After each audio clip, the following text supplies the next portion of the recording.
Hello, everybody, and welcome to Run the Flood, our weekly Shadowrun 5e game here on Table of Horrors. I am your Cosmic GM, Softhanomicon, and I am joined by my wonderful friends and players. Anxiety, played by Slippery Nosferatu. Morningstar, played by Lyrissa Rave. Jason, played by Resident Thirsttrap Noscavian. Mojave, played by Daybreakathon, and we will be joined very soon by Cloudburst, played by Lord Rodon. So be prepared for that camera switch. So, when we last left off, the party had gone to meet with the technomancer known as Boar's Head and had a intense conversation with him. In a effort to have at least a little bit of normalcy, Morningstar suggested a movie. Everyone went back to I almost said Haven, to the safe house. And only 3 are in the living room currently. Anxiety got on his motorcycle and went for a drive, as it seems. And Mojave needed some time alone and went off to a back room where he would be isolated. Mojave, you are alone. What are you doing right now? Spiraling! Yeah, Mojave is not having a good time. There's a lot to process, a lot going on in his head. That conversation with Boar's Head brought up a lot of really intense emotions. And I think he's trying to parse through them, but it's so much. It's too much. And I almost want to say that it's less intentional astral travel and more just extreme dissociation, but one way or the other, he needs some air. Understood. In your spiraling, you end up back against the wall, down on the ground, and without even really realizing it, you completely slip out of your body. You are in bird form. And you just begin flying off. Away. I'd say just it's at this point it's not even bird form, it's flock of birds. It is amorphous, chaotic, and they're bumping into each other. It is not elegant. It is a cloud of birds hurtling through the astral, going not even going anywhere, just going. What would you say Mojave is searching for right now? He hardly knows. There's a comfort that he doesn't feel he can reach out for, a reassurance, but he doesn't know what for. He's looking for a familiarity, looking for... I mean, this is one of those moments where you want to go home. You don't know where home is, the home that you're looking for, because you can be at home and still feel that I want to go home. You're with the people who are home, but still somehow you want to go home. The flock of birds that is Mojave at this point, chaotically zipping around in the astral, barely able to keep a straight path. You begin to hear almost all around you this sound of wind blowing through leaves and branches. And then all at once the sound suddenly becomes directional and starts to guide your chaotic movements. And you find yourself eventually coming into a much more stable environment, we'll say. And you see a familiar clearing with a circular lake and a massive tree at its center that towers above everything. There are black crows, ravens, magpies, every other kind of bird under the sun flitting about the branches. Some fall away, some disappear into the darkness, some fly circles for minutes on an end and then dive back in. The sound is back to being all around you. It's the forest, it is this large tree.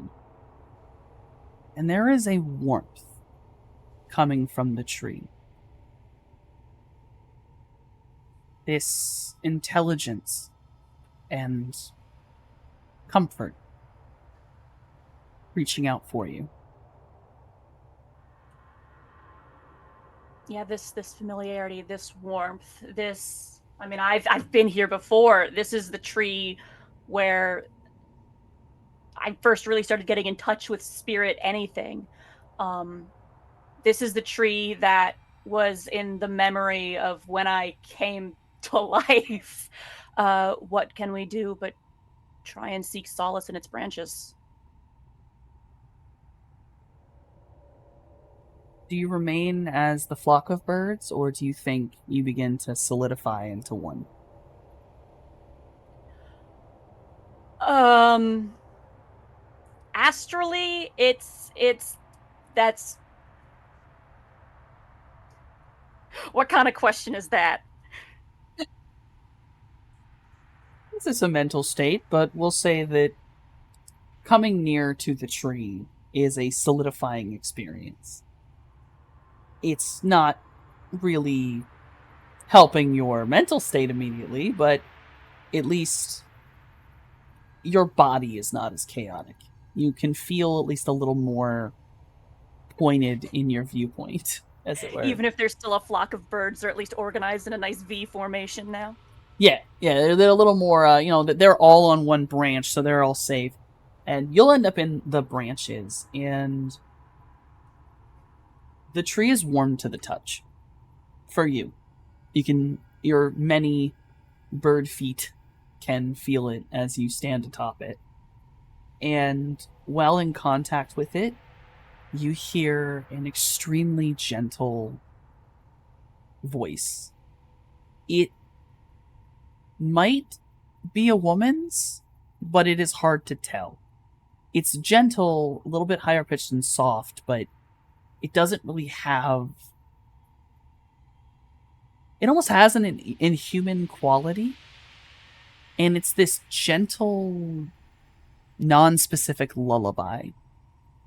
And it's coming from the base of the tree.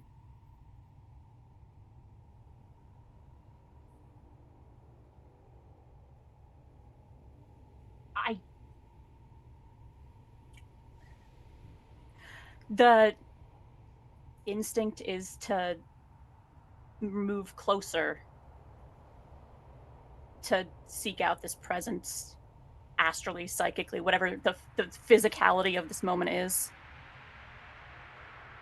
Your bodies flit down and land near to a a shape that is more made of light and darkness mixed together, but is in a vague shape of someone in a dress. And this gentle lullaby stops, and the figure looks to you. Oh, you've come home. Hmm. Welcome. Are you going to stay? I think at this point, form wise on the astral, the flock of birds doesn't so much disappear, but the after image of a humanoid form of the weird darkness that is also light is more visible in the plurality. Um, and the answer that comes is like words barely perceptible beneath just the emotion of spirit to spirit contact. That's just, I don't know. Oh, this is a painful chaos. Child, come here. And she kind of reaches out and she actually manages to grab your form and she pulls you with, it is not resistible. It is complete, just you are now to her. You have been too ordered too long. You need to rest.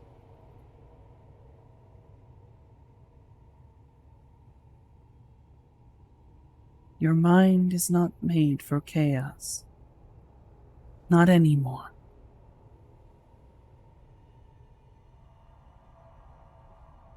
Say the response that comes is less words and more just flashes of image and emotion, spirit to spirit. As you do, it's the memory of rage, the revenant that was Ollie Falcone. It's the memory of the crushed bird before the resurrection. It's the memory of the body floating in that astral pond. It's the conversation that we just got through, the emotions there. It's just all of these things that are currently roiling behind within Mojave's skull right now, just kind of spilling out with an unspoken screaming question mark. Just why? What? Ah.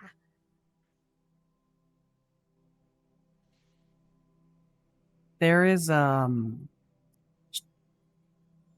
they're quiet for a moment. And then ah, I see.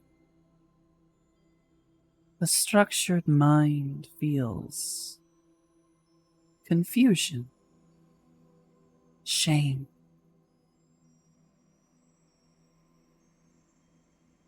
loneliness. I understand. These are mortal emotions. They must be very much for you. Remaining so solid, child.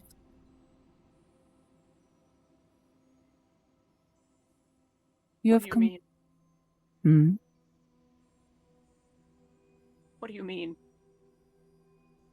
What do you think I mean? I don't know. Oh, shh. It is okay. You do not need to be worried. Would you like to speak to your other half? I can separate you two again.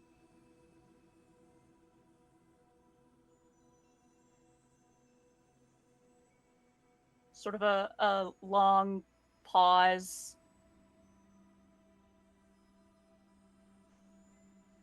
Just the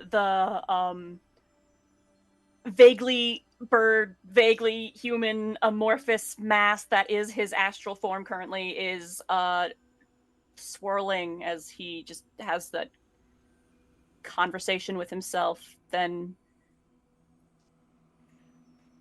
though astrally he may or may not have a head which could shake at this moment, he spiritually, metaphorically shakes his head. No. No, I don't need to be... I'm in enough pieces already. You are not in so many pieces. Not any more than is necessary. That's what I mean.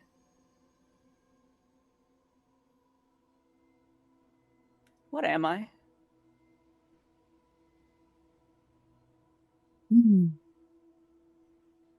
That is a very difficult question. You are of this world. Of the other. You are chaos. You are order. You are mortal. Yet you are not. You are a mirror of yourself.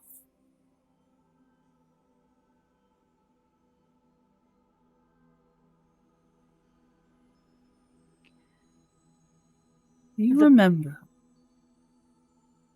the conversation you had with the child.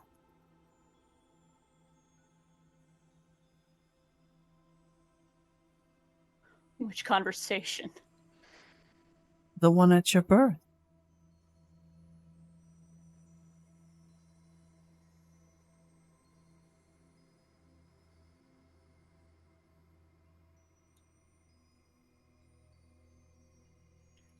Birds.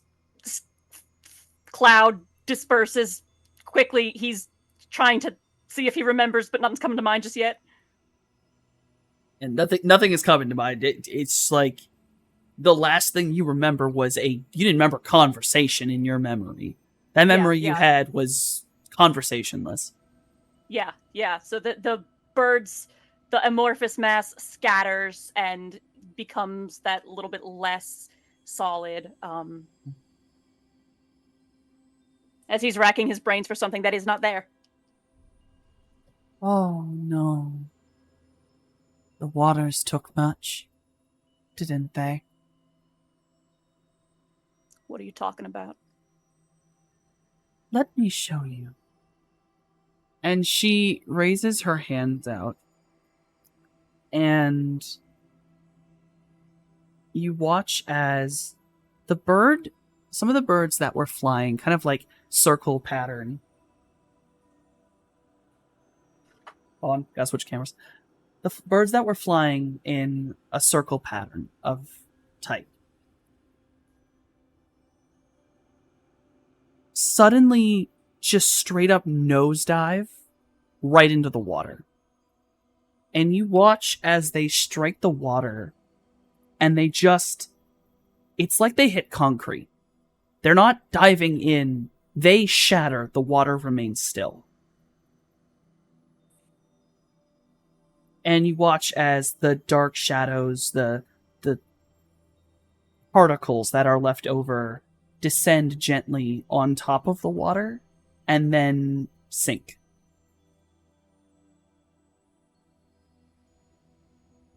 My water takes and then puts back together. Sometimes the pieces are in others.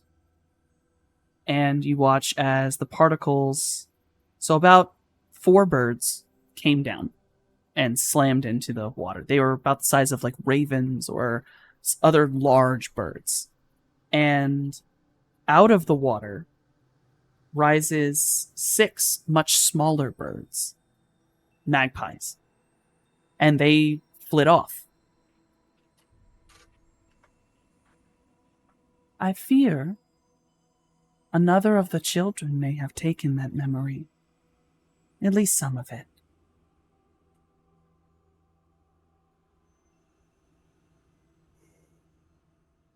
May have taken other things.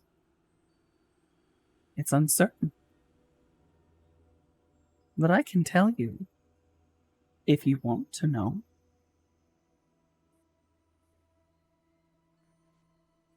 Again, I feel in this moment there is...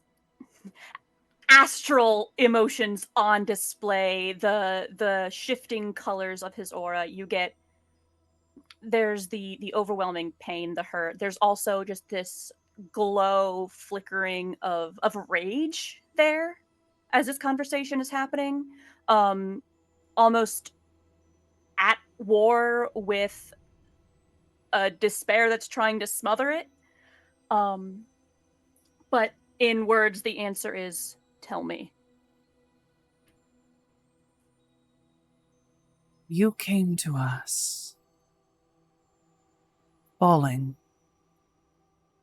lost, a bit empty, not complete. You floated in my waters, losing piece of yourself, piece after piece after piece. Eventually, all that was left was a bit of memory and a bit of emotion. One of my children became curious and came to you. You talked for a while about anger, about kindness, about fear. You taught my child much. They were very intrigued. And then, my child became curious, even more so. They can exit, go to your world if they wish, but they always have to come home. But you offered a home. They did not need to come back. So a deal was struck. You would come back, so you could live a life again. My child would come with you. But you had to follow the rules. So he gave you strength, and you assisted in his shattering. You both slipped under and came back out united. A few of the other children came as well, bringing you back memories and bits. I did my best to get specific individuals to come back to you. I appear to have missed one. No one is perfect.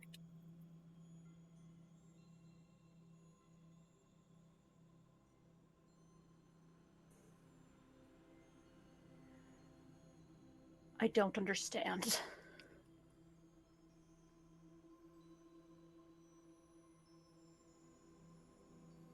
What do you not understand? You were in pieces. You talked with my children. And I helped you. You were allowed to go back. Did you not live a life? Are you not living it?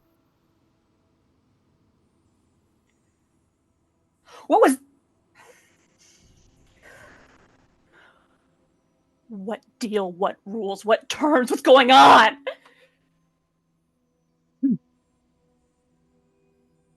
When something is created, something must be destroyed.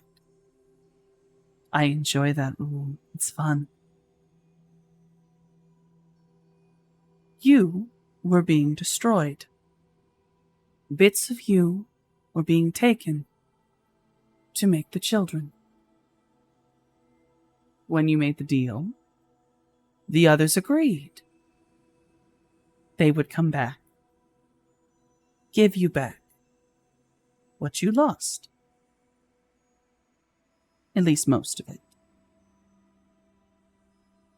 The deal was redemption. You held anger for a moment, for a bit. But it was not full anger. Too much of it had been lost. It was blind, empty. When the first bird came back, you gained back joy recognition. The others joined after. Eventually, all you cared for was to return and redeem. Collectively, you children decided that completely restarting was the best option. Did you not restart? Would you like to do it again? No.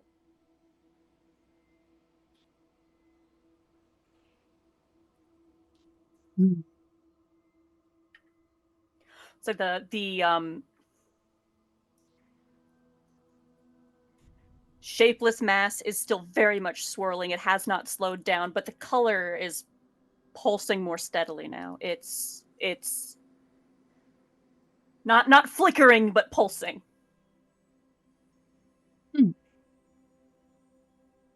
You have such strong emotions. It's beautiful.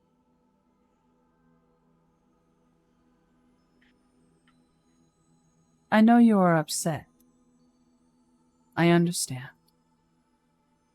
And forgive me if this makes it worse. But I am proud. Such form. My children never keep form. I say hello and goodbye so quickly.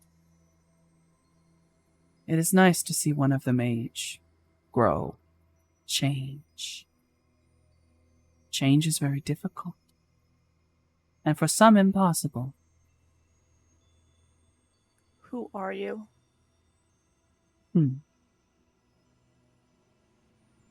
I'm nameless, sadly. No one ever gave me one. The children call me mother or father, elder, many things. But each child's different. I have communicated with many other spirits, but none of them have given me names either. I am home. I am nest. I am roost. I am entropy. It all returns to me.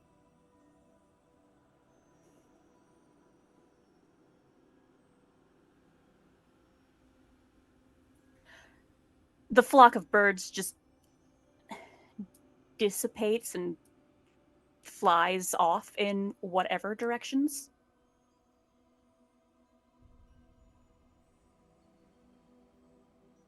You just completely scatter, or Yeah, no, yeah, uh-huh. are you going anywhere? Or are you just flying around home?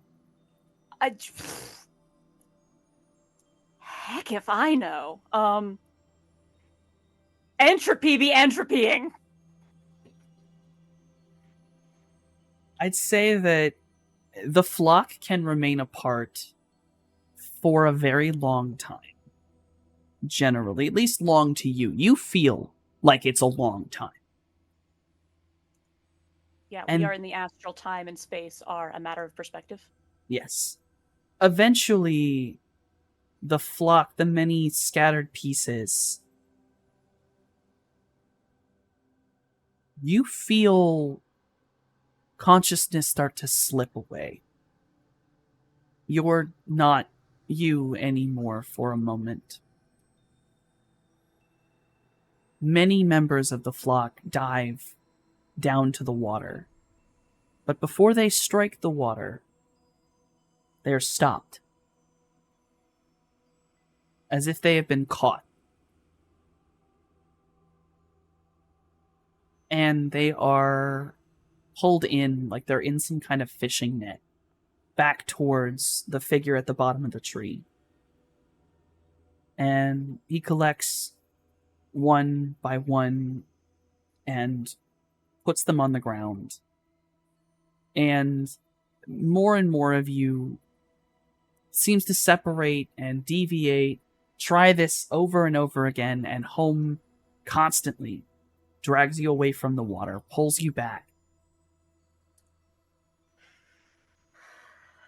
Eventually, enough of you is back at home that the rest of the flock flies to you instead of the water. There is no Very emotion. awkward five-dimensional puzzle there being assembled. Okay. Oh, yeah. There is no expression on Home's face. They don't have a face, but at least they seem to have an aura that comes off of them. And the vibe is nothing but maybe entertainment. Mm-hmm. They're just spiritually giggling, like watching a toddler run around like they're crazy and just sort of laughing at the concept.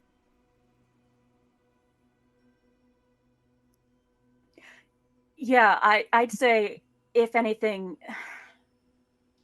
the birds are squirming, but not like it very much is like a toddler just kind of thrashing around, like.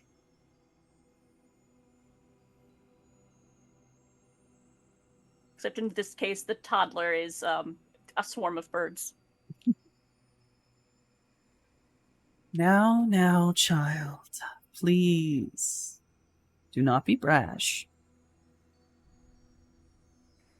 You are far too amazing of an experience and opportunity to scatter yourself now.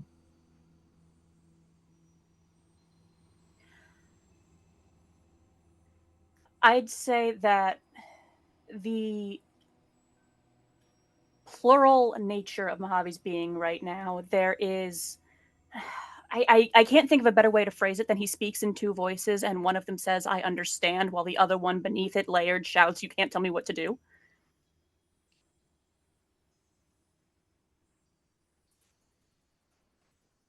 Home seems to split suddenly. There's two of them now. One almost seems more feminine, one seems more masculine. The masculine one just busts out laughing. The feminine one sighs.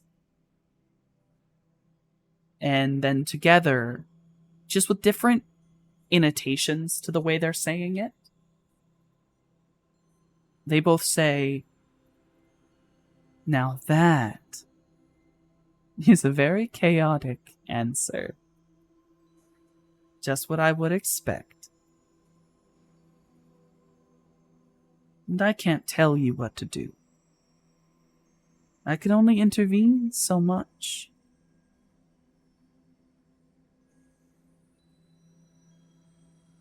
I'm glad a part of you understands, though. That is progress.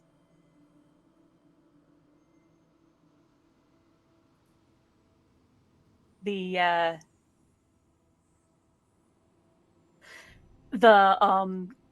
the outer shell reins in the inner turmoil again. It's gotten rather good at that. But that the birds are metaphorically stuck in a jar for the time being. The bit that understands is. It puts a lid on the other half. The minute you kind of recombine yourself, Home actually recombines as well into the more neutral persona.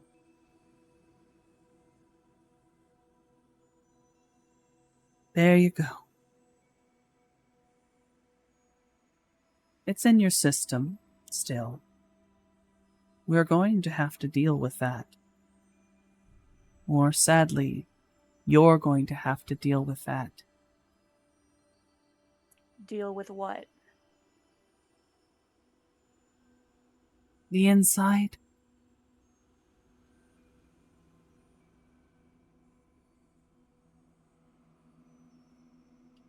Just sort of grins. Your siblings might be able to help you. if you would be willing to take more.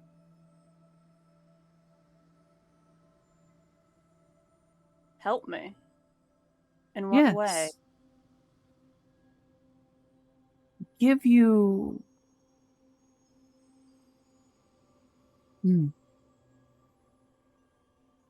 Give you a conversation. That's what you want, isn't it? Something where it's not so internal.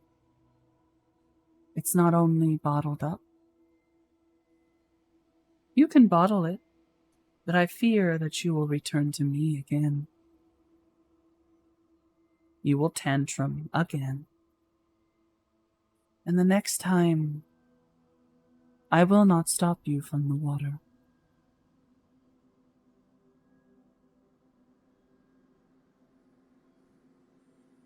If this happens again, I will assume that you want to come home. And I will let you. Siblings are always eager to assist. But do not think you're taking any more individuals into you. They will be you.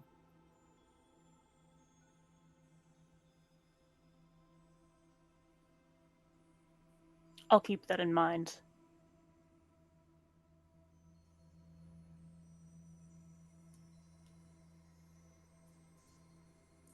About the time, like as Home was talking, a few large raven type spirits, a few crow type spirits, magpie type spirits, and even some that with their crest kind of look like maybe they're blue jays, landed all around, and they're just staring at you.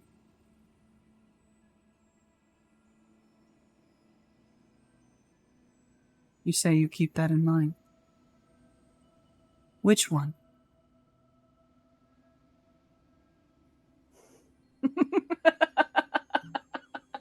Yes. Expressionless. You can tell Home is starting to smile.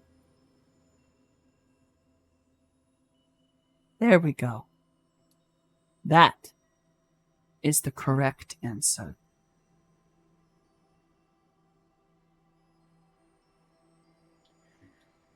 A flock of birds does not have a face, therefore cannot make a face. But if it could, it would be making a face. There is the energy of a face being made as Mojave gonna fly off back in the direction of everything else. Mm-hmm. You can fly back. You eventually, after leaving kind of the range of Home, you start to feel your astral form feel odd. Like stiff. Like it's trying to force itself back together into one. But at the same time, you are a flock. Maybe it's your dual nature, but there's something wrong. And it's getting more and more wrong as you fly closer and closer back towards your body. I don't love the sound of that. But before we get there, we are going to shift over, spinning Run the Flood logo. We're going to shift over the scene to Anxiety. You have just left on your motorcycle. You are driving. Where are you driving?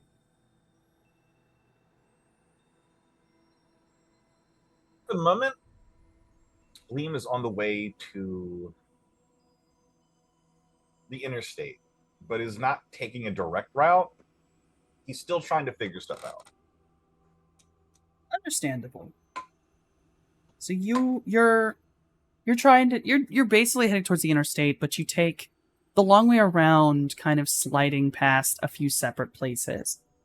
And your mind is quiet for most of it, but the closer and closer you get to the end of that more winding route, A voice suddenly enters your mind. A warm and familiar voice.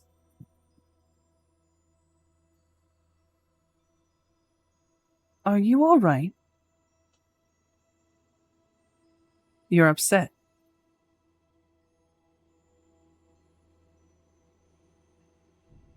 Well, I guess that answers your question.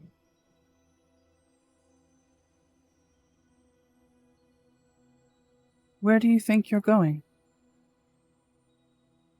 Don't know yet. Maybe home.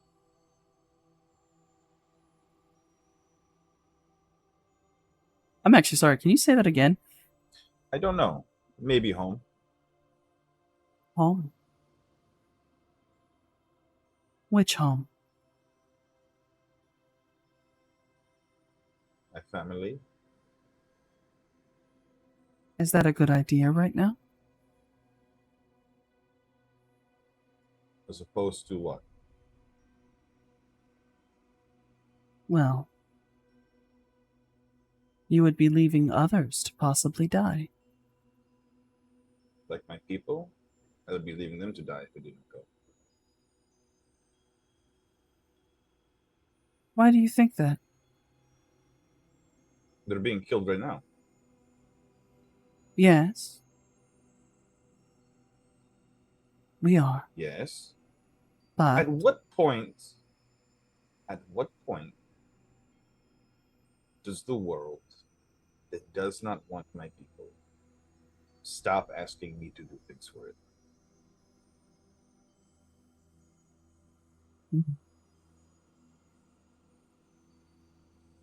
in my experience, it never stops asking. And at times it forces it.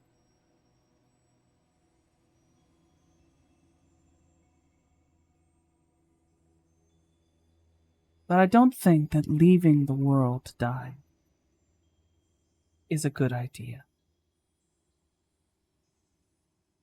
There are 4 dozen of us left globally, if that. If the world cannot get of itself, I don't think I can help them. Are we even being helpful? What are we doing? Collecting allies that have each proven themselves to be either incompetent or useless or malicious towards us indirectly. Maybe we're gonna go do some more Ali Falcon favors for people. If we help everybody that guy ever shot at or shot, we'll help half the fucking city. And we'll get through it. Not in time.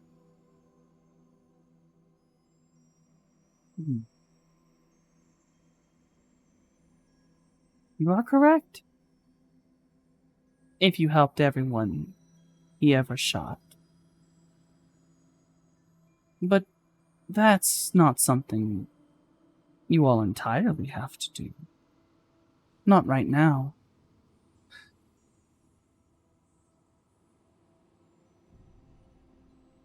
Seems a bit presumptuous to assume it would be everyone.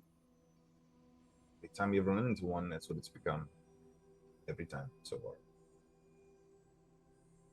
The allies are what? 404? Currently burning out. Vice does not mean us well. Papa Musa?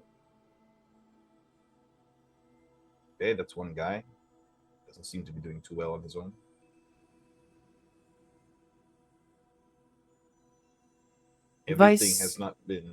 Everything's been a step forward and then a step back. Everything. Every time we leave the building, we don't make any progress.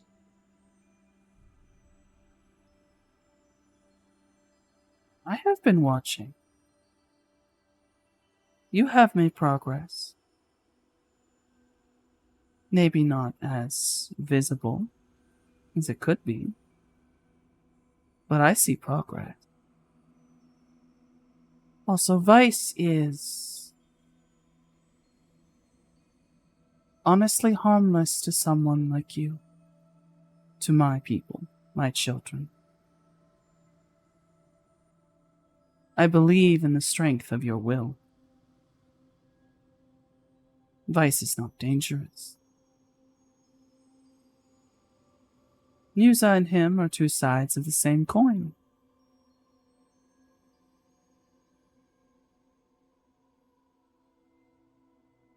"404 is difficult.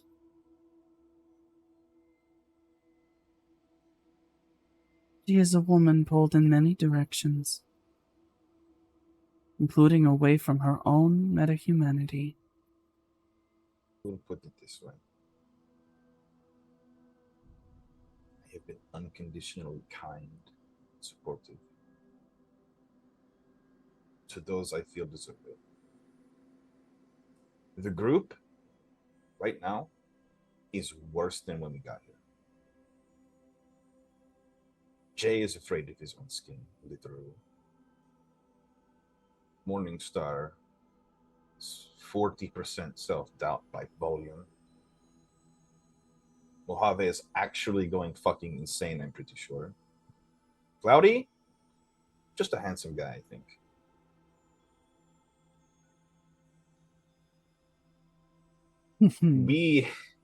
They are all diminished in some capacity for being here. The allies they've called on, all of them are diminished for us being here. News that my people, rare and unwanted, become more rare and more unwanted by the evening. I cannot pretend we are making sufficient progress. We're making progress. I have no reason to believe my people would be there when these guys are done.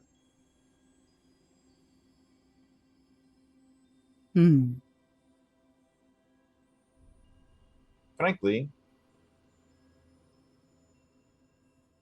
I only have so much of a stake here. And I know if they fail here, LA's probably next. But we've left places before to survive as necessary. Believe me, I would love to stay and help. We are not going in the right direction.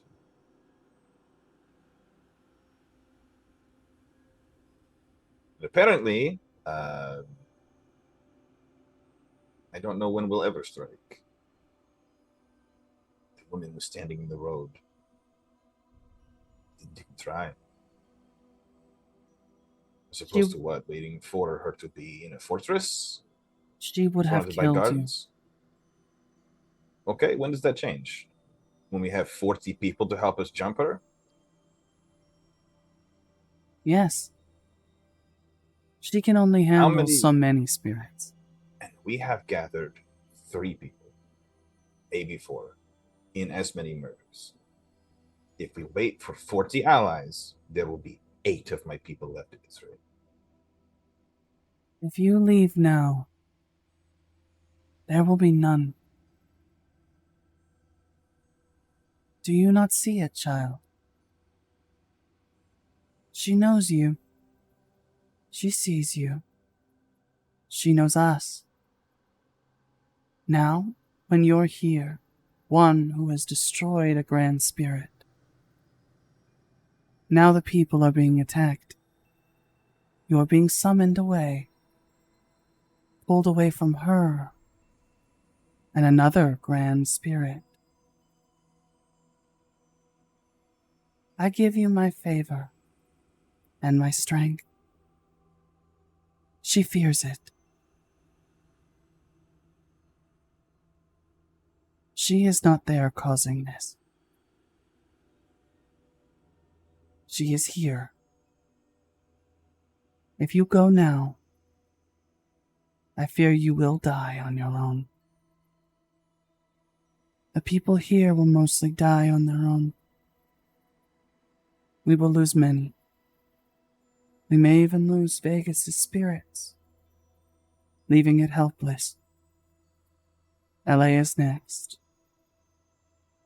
And then the Red Flood will take everything.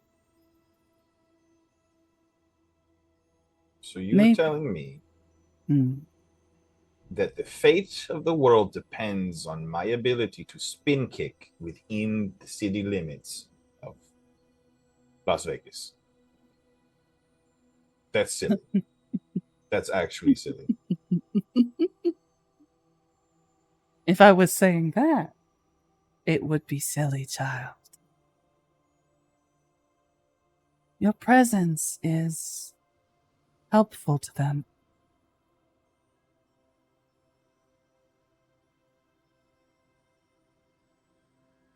The Serpent One. She is confused. She is scared. I can smell it. She is Because lost. She listens to what everyone else says. Everyone. She's a child. She has no way of turning that off. Not yet. There is one stable among them. Then there's you. A second stability. That is now currently reaching an interstate.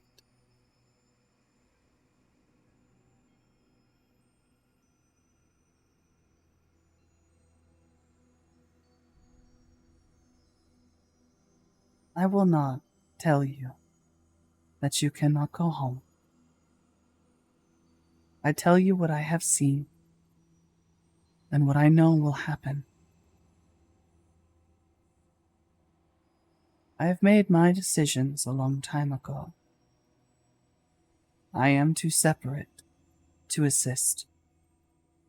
If I could, I would stand with my fellow spirits and those of that interesting new plane.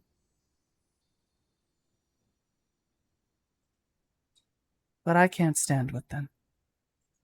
I am here with all of you. You are a very powerful being. But you are not omniscient. Can happen wrong in the past. You can advise me, but in the end, I have to make the choice that I feel is correct.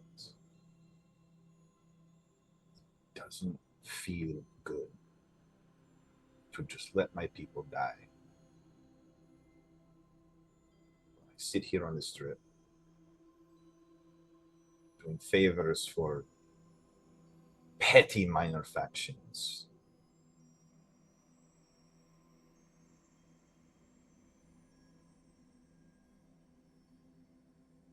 Well, Everybody knows they should help. Everybody wants a hand job first. My wrist is getting tired.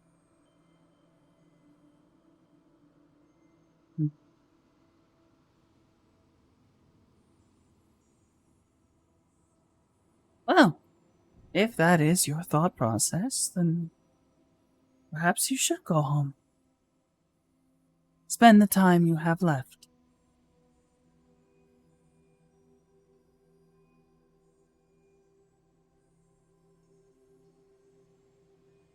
It'll be a short time.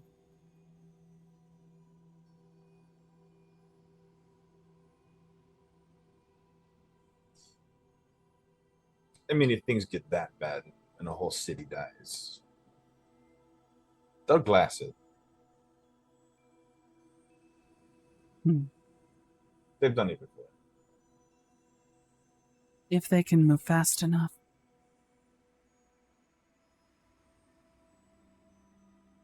This is different. They've chosen two cities that are connected on the astral very strongly. They have chosen something that cannot be destroyed. The others were destroyed because they overextended into their weakest location. But those fools have created something horrifying. They can remove one world, but two will always remain. They will rebuild the third, and they will continue. Right now, the floodgates are not open, and there are people in all three worlds ready to kill before it is born.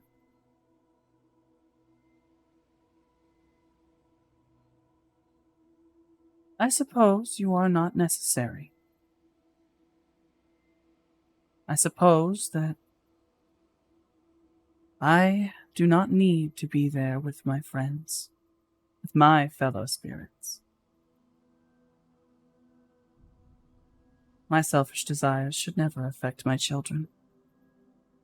As my mentor, my teacher, asking me to turn around,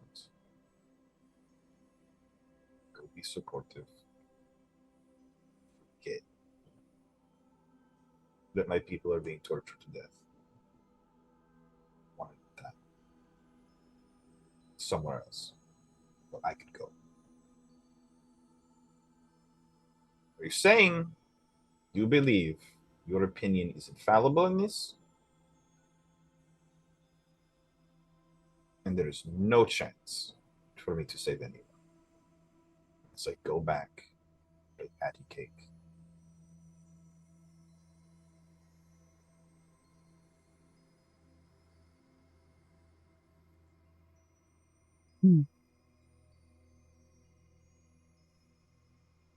If you go back and are more proactive, explain your reasoning to them.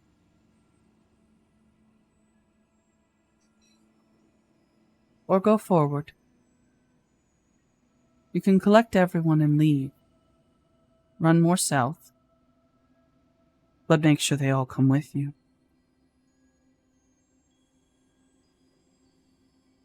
And then do not go with them. You will summon her.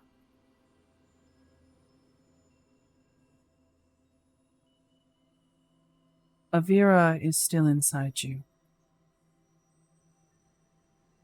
And she screams to her fellow doom, her fellow hatred and death.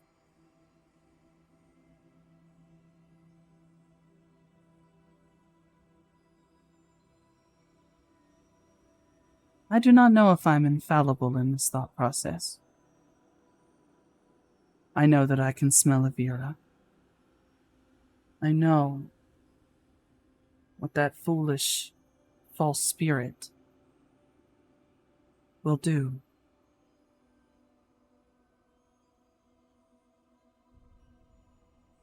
And I know how much danger you're in.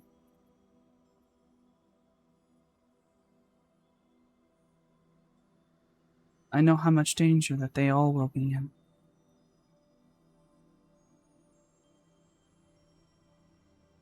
Well, if my proximity to my people put them in more danger than they are currently in,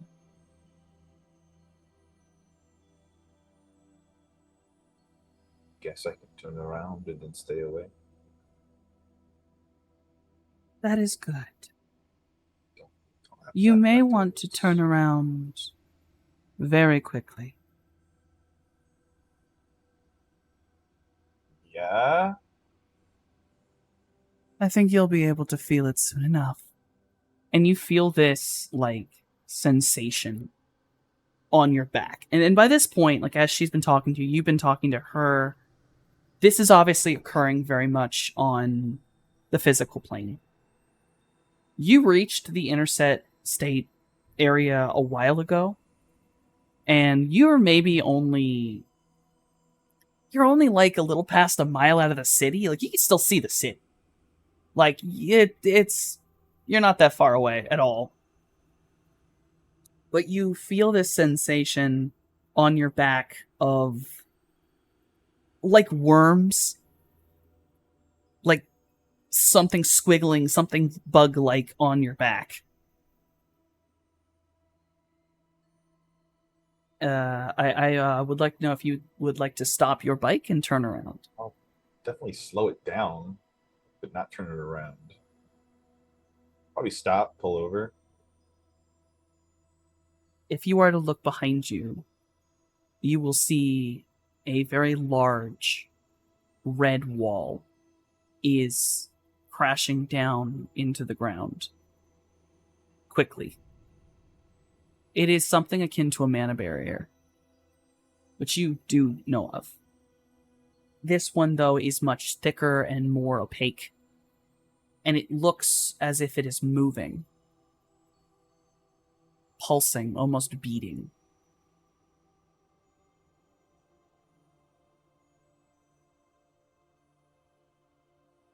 I don't think I'm leaving.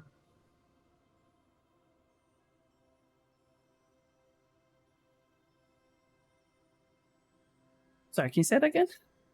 I don't think I'm leaving then. Oh no, it's behind you. It's blocking you I'm- off from the city. I'm outside of it? Yes. All right. You were just about a mile past the city, like barely, and this is about at the mile mark. Yeah, there's no way for me to get through a mana barrier, is there? Not? Well, you know for a fact that you can actually break a mana barrier. Like, you could punch through the damn thing with enough Oh. force. Okay.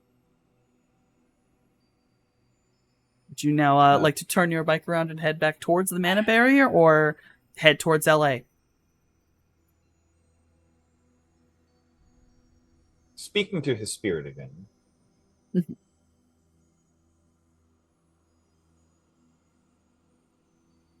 My proximity to my people is bad for them, yes? Yes.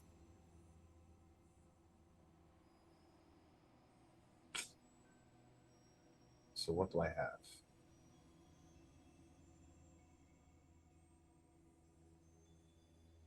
A choice.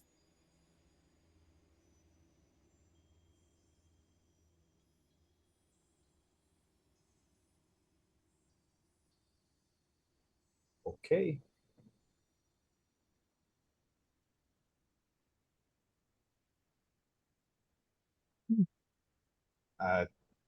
Try to bypass the shield. Yeah, as you head back towards the shield, your mentor spirit kind of leans. You can feel like her presence lean towards you. And she says very softly, "It seems you may not need to do this alone." And she kind of pulls away from you. And you know this is about the sensation of like her stepping back. Like she can step forward, you can call upon her again. But this is sort of how she basically lets go. It's sort of like I'm done talking kind of thing. And as she says that, Mojave, you come flying through the astral plane, and a gigantic red barrier slams down. And you nearly run into it like a bird into a glass door.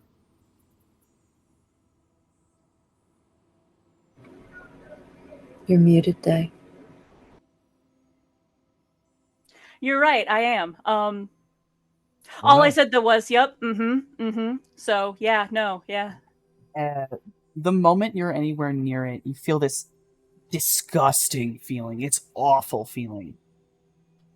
And you feel your body get ripped out of the astral. And you are suddenly bird form in the physical world. And it is not comfortable. You are not fully together. It feels deeply disconcerting. Yeah, I just got squished into a singular form. Blech. Yes. So, anxiety, basically, what you've seen is that out of nowhere, a crow just pops into the physical. Then just sort of swoops at the barrier a few times as though, I mean, similar in energy to when a fly is stuck inside and can't comprehend the glass between it and the outside world.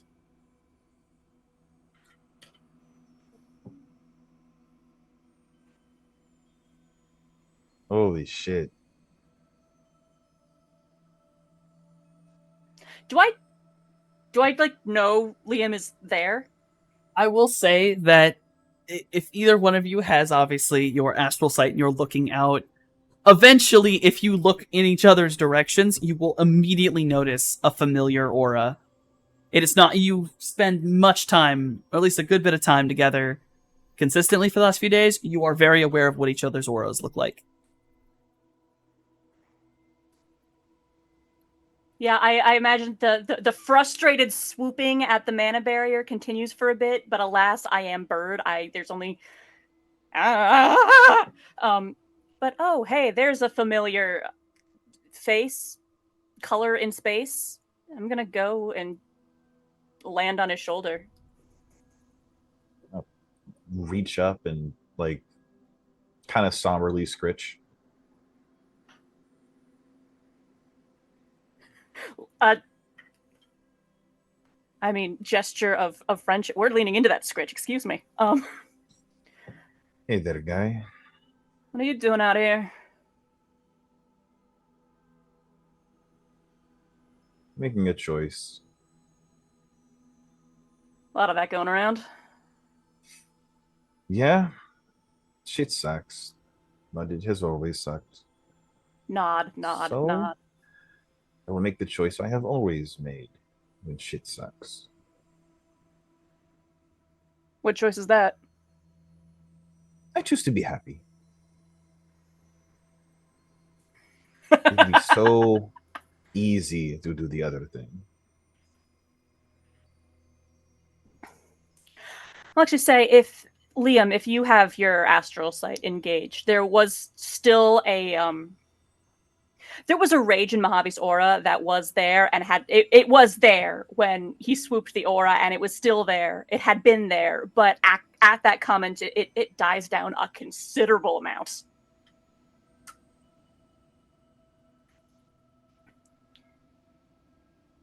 And I knew there was a reason I liked you. Oh, thank you. I like you too. I don't know you very well, but I like you. Good. Appreciate it.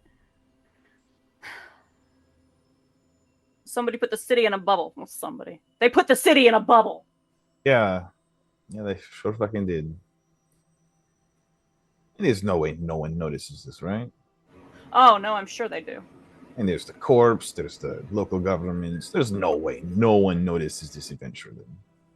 But on the off chance everyone's an idiot. I mean, a lot of the people who'd be looking are already on the case. Yep. Speaking of Softy, Mm-hmm. do I notice? Does Cloudy notice? Just Jay like, do we notice So a we will. fucking big ass barrier show up? We're gonna very quickly with that, that's a good scene transition over to the living room of the safe house. It has Yes. been a little while. I'm gonna say that, like, clearly Mojave's journey was astral, so time is wibbly. Yeah. Liam's is a little more concise, so I'd say it's probably been taking a long route like that. He only gets really contacted about halfway through, so maybe that was like a 30-minute conversation, because the minute he hits the interstate, guns it, you can get a long time very quickly. Okay. So I'd say it's only been about 30 minutes since Liam's gone. You're Mojave still in the took a first nap. act of the movie. You're still in the first act of the fucking movie. Yeah. Well, last session, she was watching the movie, but really she was creating a barrier in the matrix around their home, using what she learned from 404, as far as like sort of integrating with the system itself in the house.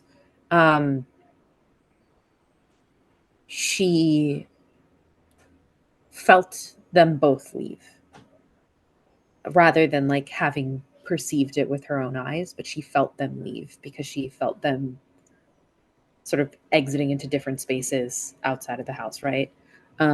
Minus Mojave, who just went to a room. But and I think there is the instinct to immediately like track and pull them back and be like, no, you don't go anywhere. But instead, she just told herself repeatedly, they will come back.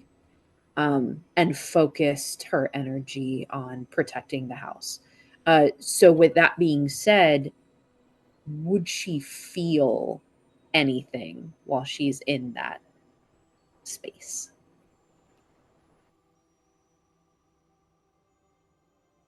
Let's say feel.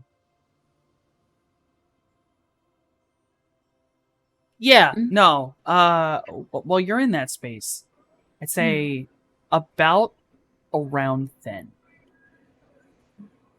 You feel this. The only way to put it is it's like suddenly there's just this weird echo. As if like information is jumping back and forth. Like it's, you know what, that's what it is. It's like a radar ping. And it goes from, you know, every so often as it goes out on Matrix and comes back as data is shifted around and moving. Yeah. And then it suddenly is much closer. Very quickly. And it's like the whole Matrix shudders. Now, you know, something that kind of violent must be local. Because if it's not local, that means it is. That would be Really worldwide bad. level crazy. That's really So bad. you're Yeah, praying that was local. Yeah. Okay. I think the. Oh, go ahead. Go ahead. What movie are we watching?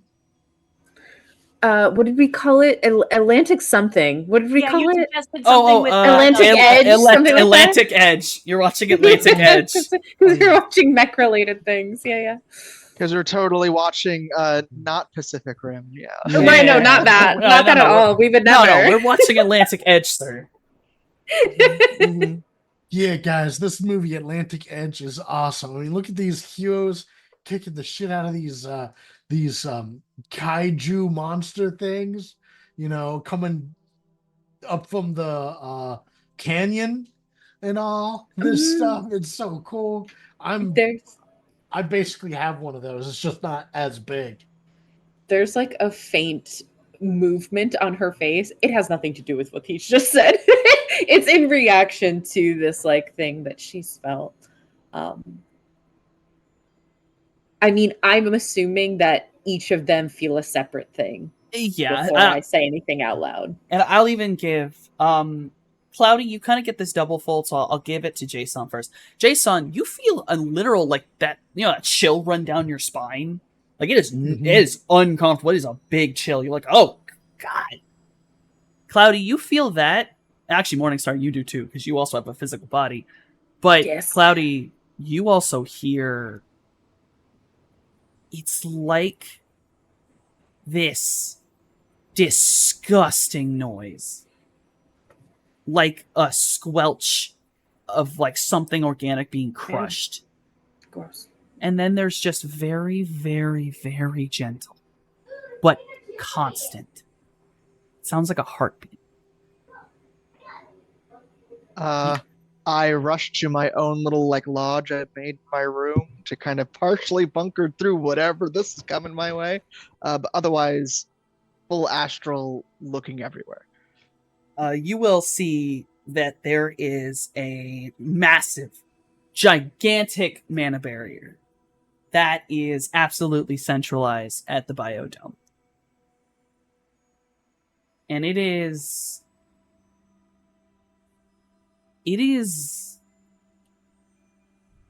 possibly one of the most uncomfortable things you've ever witnessed.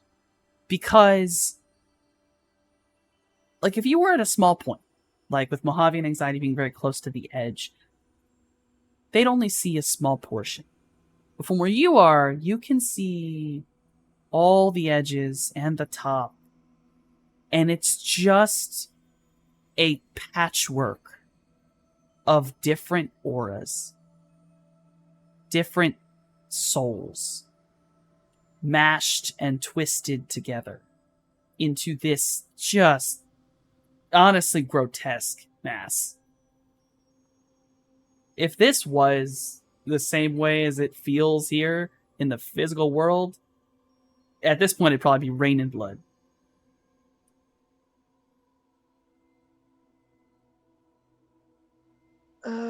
Shit. Maranungal and Bloody Mary are doing their thing. Okay. There's a Cursing up a storm in his room. I think there's like a little soft string of curses that come from Morningstar as well, because she's like, we needed more time and we just didn't have it. And then I think she uncoils herself from her bed and she goes over to where she saw Mojave walk to, whatever room that was. She peeks in. I'm assuming I see him kind of slumped on the floor. Yeah. He would look like he's just like honestly asleep there, probably arms crossed over his chest, hat tips down over his face. Like he looks like he's napping. Yeah, and he's still breathing. She goes in and kind of, moves his hat and is looking at him for a moment. And I think she kind of like gently pries open one of his eyes and realizes like, oh, he's gone. Like he's not in his body. Gonna say he's rather a light sleeper to begin with. Like he's very jumpy when it comes to being startled awake. So the fact that you were able to get in the room without him opening his eyes, like right. So I think she just realized like, oh, he's gone. Okay. She realizes she knows that like Liam left, and so I think she goes onto the comms, but specifically just to him, and goes, Liam, where are you right now? I will say this right now. I have to interject. Both of you would just hear static. Her eyes close, and even though she like I think realizes this probably won't work, she looks for one of her marks that she had left on his bike, and if she can still see it.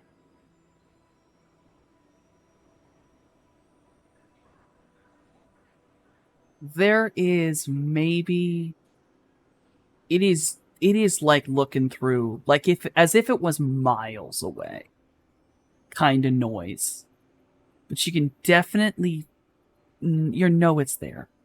He's not far enough away for that mark to not be visible yet, but if he got any farther, there's no fucking way you'd be able to see through that much noise. I think there's part of her that is like, good, he's not in this nonsense. And so she just shuts the door and she goes back to the others, probably calls up to Cloudy and says, are you ready? Ready as I'm gonna be. We'll have to deal with this now. And she looks at Jay and says, you might want to get your suit on. Oh, yeah. Awesome. All right, let's roll out. You guys go ahead into the van. I'll meet you there. And he's going to hurry into the garage. She will reach out to Midori, who should still be here, and with Virgil. She reaches out to him. And I think she just is like, whatever the command code would be for like, we're going to battle. So let's go. Like now's the time. Autobots roll out.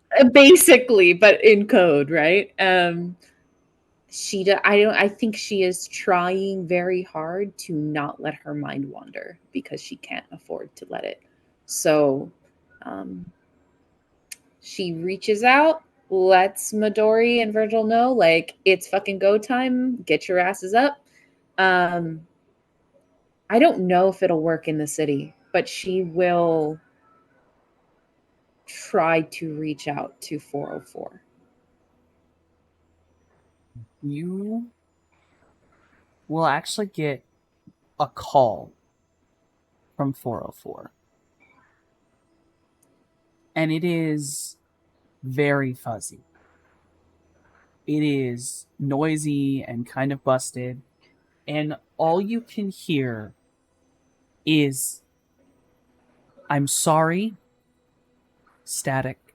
Please, static. Don't." And then it statics out. Yeah. She's so furious. She is so furious with her. She's so mad. That she I think she feels the tears coming and then banishes them away and is like, I do not have time for emotions or whatever it is that these people do. I am not made for that, and so I'm not going to operate as if I am. She just can't. That's too many functioning processes, and she needs to narrow it down. So, go ahead, Jeff. You will hear over the subvocal mics just Jay kind of like humming to himself, like robots in disguise.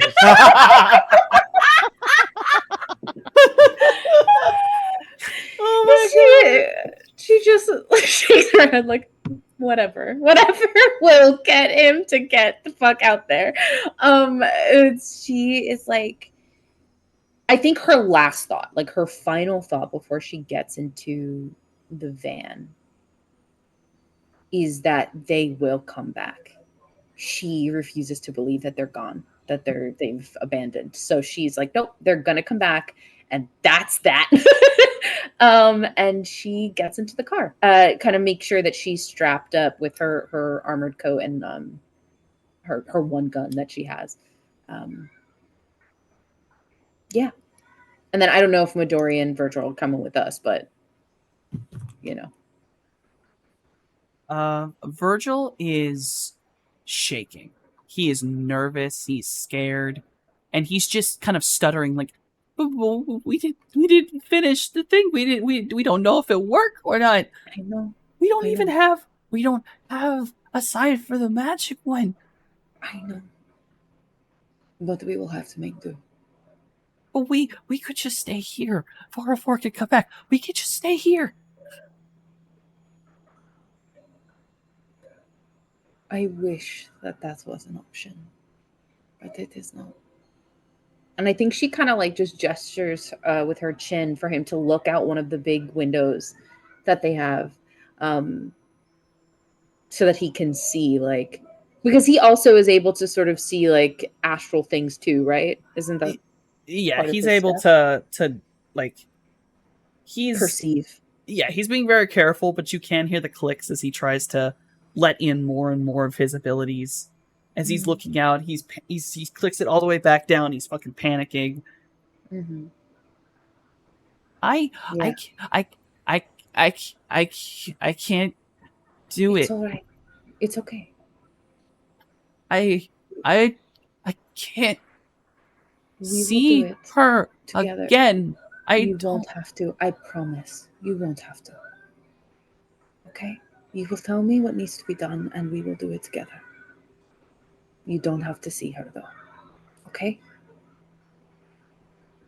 Okay, okay, but just hold on for like a second, okay? And he kind of walks off down the hallway, and he quickly goes to 404's room, and he types in a code to the door, because apparently she locked it, and then door pops open. He goes running inside. The fog is dripping out of the server room, and when he comes back, he is wearing what looks like a modified armored vest with a lot of cables hanging off the back of it. And he comes rushing over to any of you, anyone who's in the room, and basically turns around and goes, and he holds up the back of his hair towards where the clicking, like, you now see, it is very much a valve of some kind. And below it, there are 3 kind of like an audiovisual cable type ports. Yeah, Just with a locking mechanism to them. And he goes, "Can you please plug this in?" of course. And I will proceed to plug the wires where they belong. Yeah, and they're color coded. They're very easy to figure out. And the minute they're in, he reaches back and he makes sure to lock them in place. And he pulls a piece of fabric out of where this armored vest is and pulls it around the front of him like a collar piece. So like a really high collar. And it covers up most of the wires, kind of holding them in place. He sighs. Okay, I can do this. Yes, And you can do it. he grabs the valve. And you've seen him turn it once and twice. He turns it a third time. And he lets go.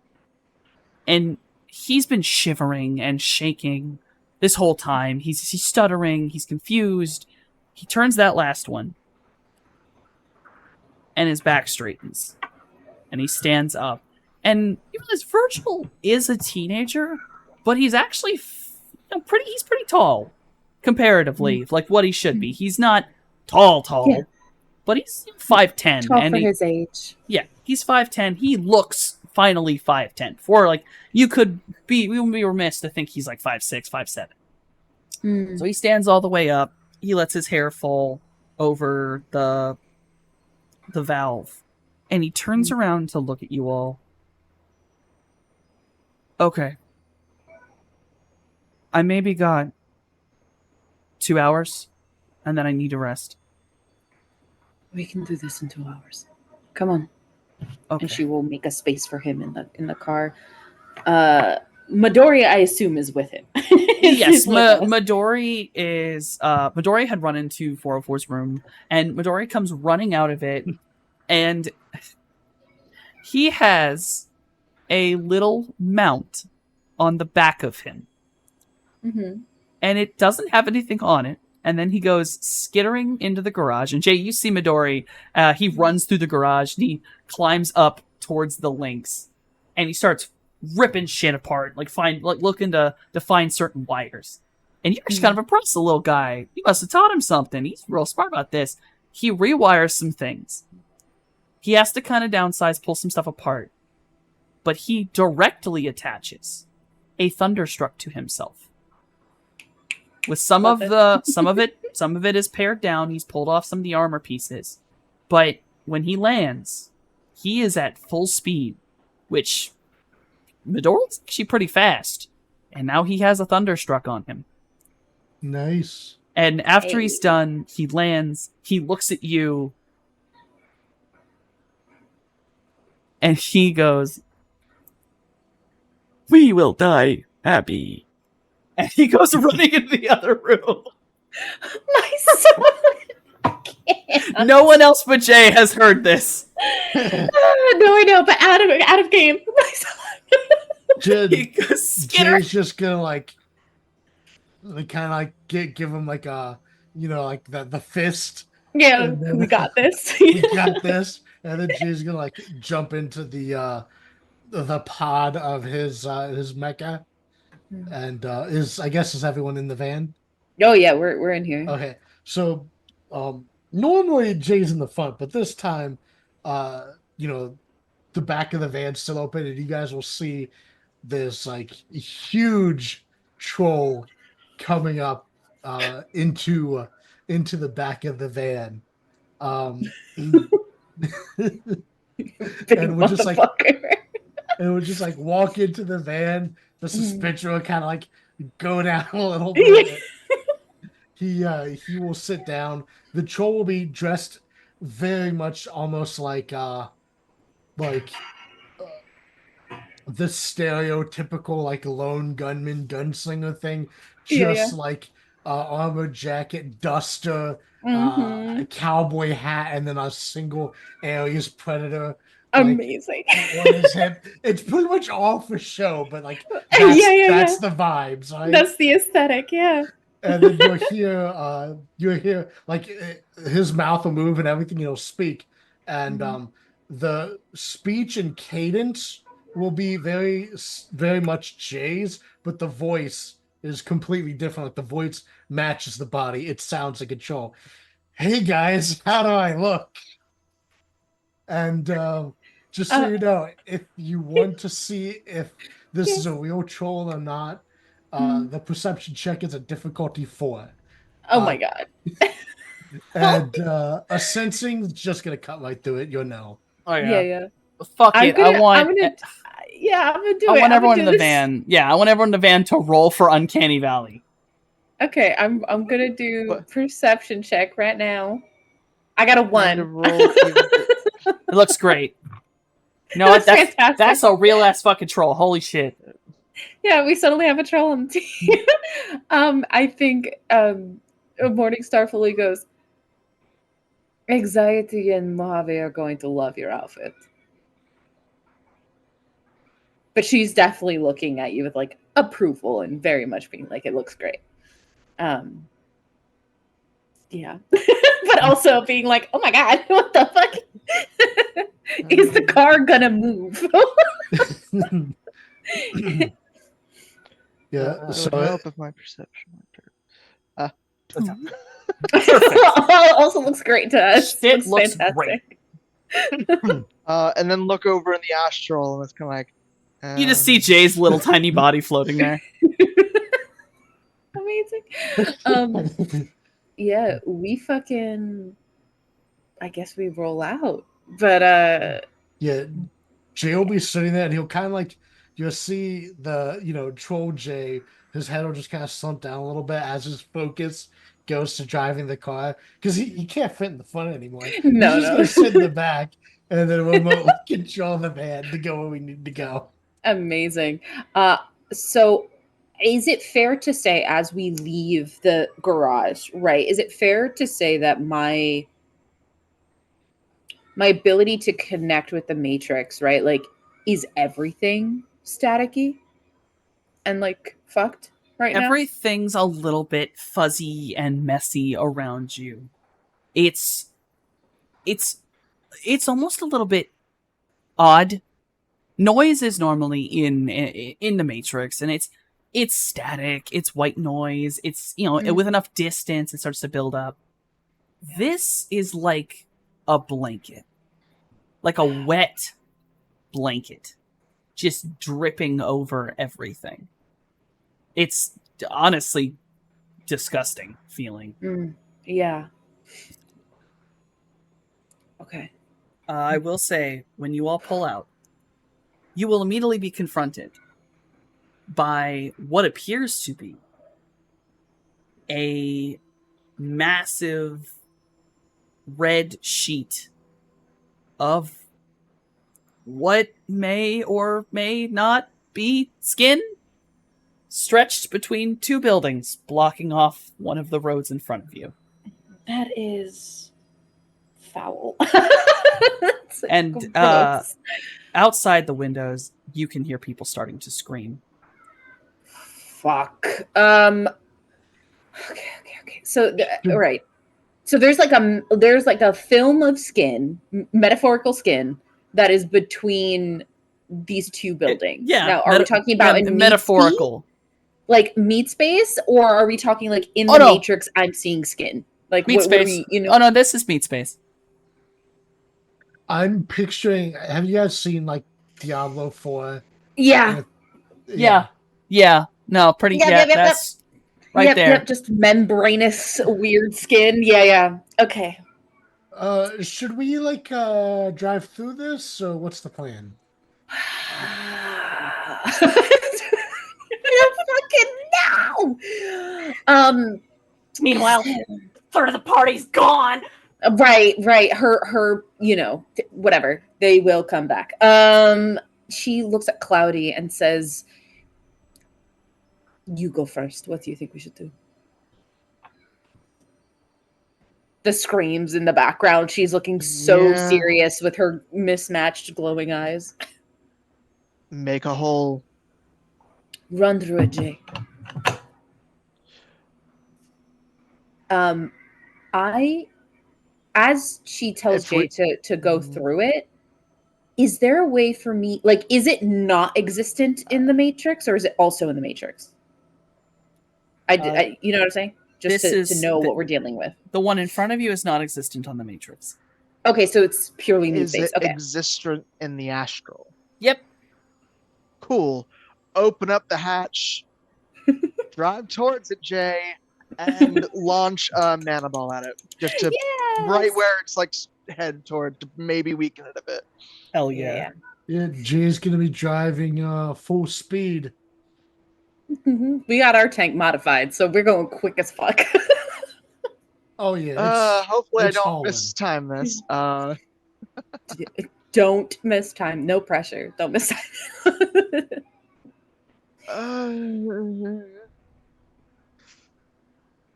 Fwonk. So as that's going on, Softy, I have a mechanical question for you. Yes. I'm normally able to fucking where I have my marks, I can find what I need, right? Yes. Is there a way for me to essentially have a ping going on us, so that when and if they come back, they can find us? Like that signal will go to Anxiety's phone.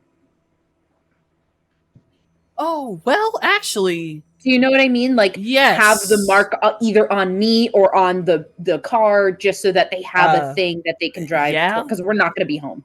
Yeah, I mean, you're Although the, Mojave does need his body. Yeah. So- you are the equivalent of a. I mean, you're basically the equivalent of the owner of this because Jay lets you in.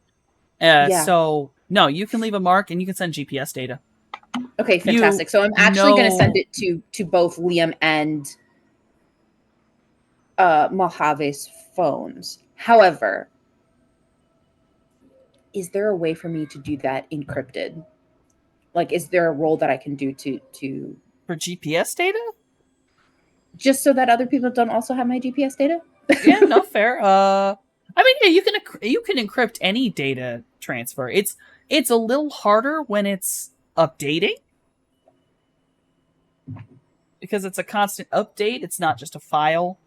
But could I use okay, hear me out, right? The mark is on me, or on the van rather, and I use another like little sprite to keep that encryption going while it's updating. Does that make sense? yeah, little sprite, just basically a little sprite it is the one trying to do a tracking, so it is encrypted. Basically, it's hiding. Yes. Exactly that. Yeah, roll me. Yes. Just we'll do this. Speed run. Mm. Do me a favor and compile a sprite for me. You may pick how big it is. Okay. ISA 3. So just big enough to get that information to them and have it be encrypted. Like just big enough to do that. Yeah, I should have mentioned. It actually needs to have a level, and you need to roll over that. I don't know if I've done this with you before. I think I've not. I think I've shorthanded it. I shorthanded it. Hold on. What's- I've shorthanded it. Let me go through this real quick. I was going to say, what do you need me to roll then? Because I can just roll whatever it is. And it is compiling. It's shit. You know what? We might have to shorthand this because the GM forgot how the fucking book works. That's all right. I don't mind. You know what? I'll let this thing do its thing. Yeah, I'm gonna let this thing do its thing. Basically, you can make it. You're not certain how strong the little bastard is, but he's there and doing his best. Okay, and that's all I can ask for, truly. So yeah, that's what I'll do. So they will be getting location. Both of their devices will be getting our location as we try to get through a mana barrier and do something about what's happening in the city. All right, so we're going to slide over really quickly. I will say, when the mana bolt hits the meat wall, it rips the shit out of it, and the truck flies right through it. Love to see it. And as it bursts through the other side of the wall, we will shift back over, red transition to Liam and Mojave on the other side of the mana barrier. How do you two want to get in? Mojave racking his brains for everything Cloudy has so far taught him about, like, actual mage work. How do you normally approach a mana barrier? What's the standard procedures there? I, the player, don't remember. Strike it with Cloudy. Punch it through, or subtly phase through. One uses spell casting, the other one uses counterspell to slowly wiggle your way through. I think we sort of did a similar thing when we were fighting against what's her face in LA. She had mana barriers up, and we also had to like kind of Cloudy was there to deal with that one. Yeah. Well, Well, hey, you do have someone who can punch through it. yeah, you could a physical punch from an adept will work. That was just me, the player, refreshing myself. Yeah. I'll just use Fist of the North Star real quick. Yes. if that's okay, I guess. I stop making me damn laugh. Sure. Activate Killing Hands for this. Not killing hands. Yes, Killing Hands. That's amazing. That's what it's called. I love I that. punch people and they die. True. You right. Yeah, I don't know if there's any way I can help this, but I'll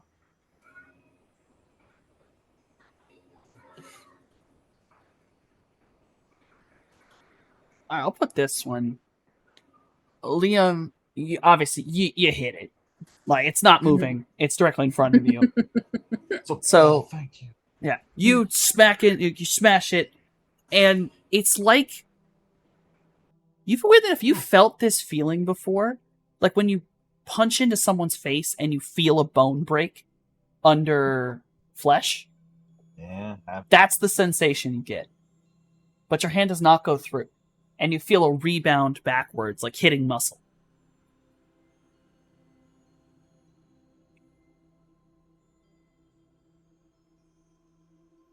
Well, that's what I've got. What have you got? yeah, I'll do a quick flyover looking for any like weak spots on the astral. Yeah, roll me a sensing.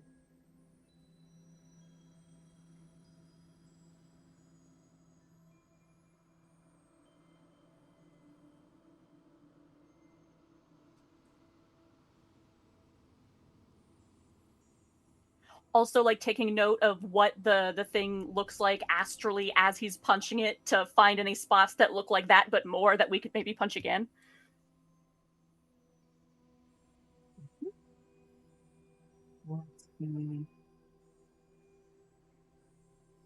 So you look at this thing very close up, and now that you're flying around it, you can actually see the patchwork nature of this. The different souls blended together, this close, you could definitely hear it now. There is absolutely this gentle, groaning cry. This pained moan, as well as the heartbeat that is much louder over here, and it's beginning to get louder now that you've been next to the wall long enough. Okay, this is a weird step to the left mentally, but like I'm looking at it in the astral and I'm sensing it, and if it's got a heartbeat, is it alive enough to have like an emotional state? Like, is it healthy? I'm a doctor. It's too many people. Okay. This is hundreds of people. So there's every love emotion that. under the sun, mostly pain, mostly agony, fear. You will see that where the souls meet, it's not a perfect combination. It's like a seam. And it's not, when you want to push through fabric, sometimes ripping at a seam is a good idea. Yes. Yes, it is. Sometimes you need a scalpel. Yeah, we are taking note of this, and we are immediately flitting right back to Liam's shoulder like, well, we should try over there. The Over thing, here? it's made out of people. It's made out of people. That's super cool of them to do that. I know, yes. Dr. Moreau's stitch work is a little bit messy. We might be able to pry it apart there. Right? I'll drive the bike over there, keep it running, hop off, step up. Circling around the area like the little freaking Ocarina of Time Navi. Hey, here, the door's here. Listen. People. Uh-huh. Okay, native people. All right. Okay, people get sick. And he'll channel that like toxic green energy to his hands, and then slam both of them into the seam and try to pull it apart, like it's a door rather than a wall to be punched through. All right, roll me toxic strike. Roll me that unarmed. Metaphorically, astrally picking at the stitches also helping. I can't do much. Kind of love the idea of you using your claws and beaks to pull at the sutures. Yes, no, like mechanically, whether or not I can assist, narratively, flavor-wise, that is exactly what I'm doing. As you basically act as like a seam ripper, Mojave, and you start to pull at the seams, you are able, basically on your own, you might be able to maybe snap a seam, but there's no way you'd be able to get through multiples before basically it regenerates itself. But Liam, you grabbing onto it, pushing that toxic energy into the skin, you actually pause and stop its regeneration. And then you're able to pull. Mojave, you're able to snip parts of it as it goes up. And Liam, you are able to pull enough of it apart, and that toxic strike is just burning into the skin. It eventually leaves a hole big enough that you could absolutely get the bike and both of you through. But it is limited, as even the minute you let go, you're already seeing it start to try to reform and close itself back. All right. Push it as far open as I can, arms out, T-posing, kind of glance back over his shoulder, glance forward, glance back over his shoulder, kind of like wiggle to the left. I left the bike on. I would like to perform a backflip onto the bike and then gun it. That's really cool. Gymnastics. That's really cool. And like for what it's worth, as much as I can I astral shapeshift here and now with things as they are? Because just to hold it open that extra split second for him. Oh. What are you changing your form into? Well, a gorilla isn't very tall. That would block the opening. I mean, I will say it is absolutely open long enough that Jesus Christ, that fucking gymnastics. Yeah, no, honestly, astral form of just an archway, if I can, for a moment. Even if it would be open, There long is- enough, Mojave's gonna try. There is nothing that says an astral form cannot be an object. Good. So you will form this archway to hold it open for just making sure this thing does not try to close on Anxiety. Anxiety, you let go, you do a perfect backflip, land on your bike, grab the handlebars, and gun it. And you basically do a full wheelie slam and go right through the archway. And you are now on the other side, inside of the mana barrier. Right. What the? I imagine if Mojave left their body with us, we probably would have brought them with us, right? I think. Well, I would absolutely, if that's the best move. Yeah. Unless they explicitly told us not to. Mojave He's didn't say anything because he wasn't even sure he was leaving till he was gone. If y'all did not take him, y'all did not take him. Like, it's fine. I could carry him. You're a troll. You could carry him. You want to grab his body? Okay. Just None of keep you him with remembered to us. grab me. You did not grab me. Y'all got to live with whatever decisions you made. Well, that was the thing in my mind. I was like, if we didn't grab his body, that's why I gave locations to both of them. But very much with the thought that Anxiety is on his bike and could like very swiftly pick him up, throw him on the back of the bike, and fucking gun Y'all it after don't us. know Or we're maybe together because, like, Mojave does this leg of the adventure at Astro. Hey, maybe like- we do like- need magic things to happen, so maybe he doesn't need his body. if y'all left me behind, y'all left me behind. We are living with whatever choices were made. Okay. Okay. Look, I'll All say right, this. all right. Coin of fate.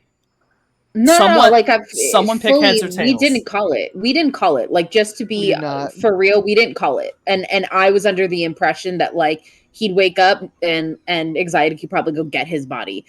However, in Astral, he's still useful because we need things for the Astral to deal with this anyway. So like, we left his body behind. Mojave's at base.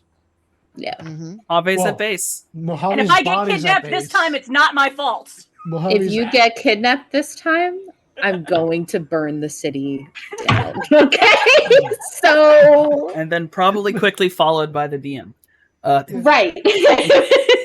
Mojave's body's at base, and Mojave's astral self is on the back seat of Leon's bike. Just chilling, wind ruffling in the feathers, you know? For the record, actually, I am still in the air, and I would like it to be said before we move on in any way, shape, or form that I have been taking mental notes about the way this mana barrier is constructed, the way these souls are stitched together, so that either A, I might be able to do something about it once we're closer to the source and we're in a position to do something about it, or B, at the very least, I can make a detailed report to the professional mage in our group. Word. All right. But yeah, no, I am no longer an archway. We are letting that wound heal behind us after Anxiety backflips and zooms, Mhm. hopping on out of that wound and flying after him.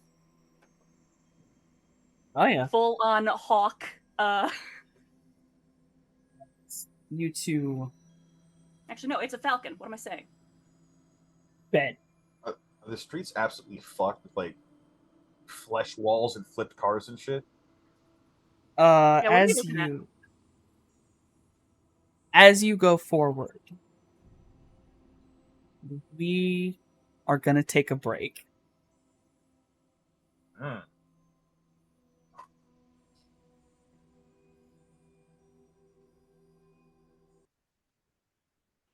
All right, everybody, we are back after our little break. So, when we left off, Jason, Morningstar, and Cloudy, along with Midori and Vincent, escaped the. Sorry, Virgil, my fault. Mhm. Don't question this. You don't know who Vincent is. That's not a character in here. Uh-huh. Virgil escaped the. Don't make those faces, Octavian. Escaped the compound. God. The hideout. Broke through the wall. Gone. Mojave and Anxiety. You are both through the exterior wall into Vegas. It has closed behind you. You two, where are you headed? Oh, by the way, the minute you enter in anxiety, you will get the GPS data sent to you. So you now have a blip of where the amphibious is. I guess my first question is: Are the streets fucked with like skin walls and flipped cars and stuff, or is it like mostly clear for right now? Once you get closer to the city again, like proper bigger buildings, because now you're just kind of passing through paradise, you start seeing flesh walls attached to buildings, things stretched like thin vellum stretched like spider webs over everything.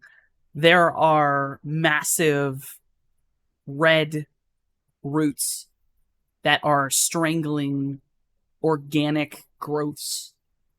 Clearly, Vice's roots are strangling what appears to be Mononongals, fleshy masses. In the distance and even around you, you can see every now and again little flits of white. It's hard to tell what they are from this far away, but some that get close enough, you'll see are look like dog-sized, maybe praying mantises, and they are hopping through, cutting in, and ripping apart various fleshy masses as well. Okay. Mojave, where are you? You're like in the sky above me? Yeah, currently I am flying above you in form of a falcon. Eyes on the road, but shouting upward. I've got to beat them where the others are. Do you want to go get your body, or do you want to go to them? Where are they? Fucking driving on the road.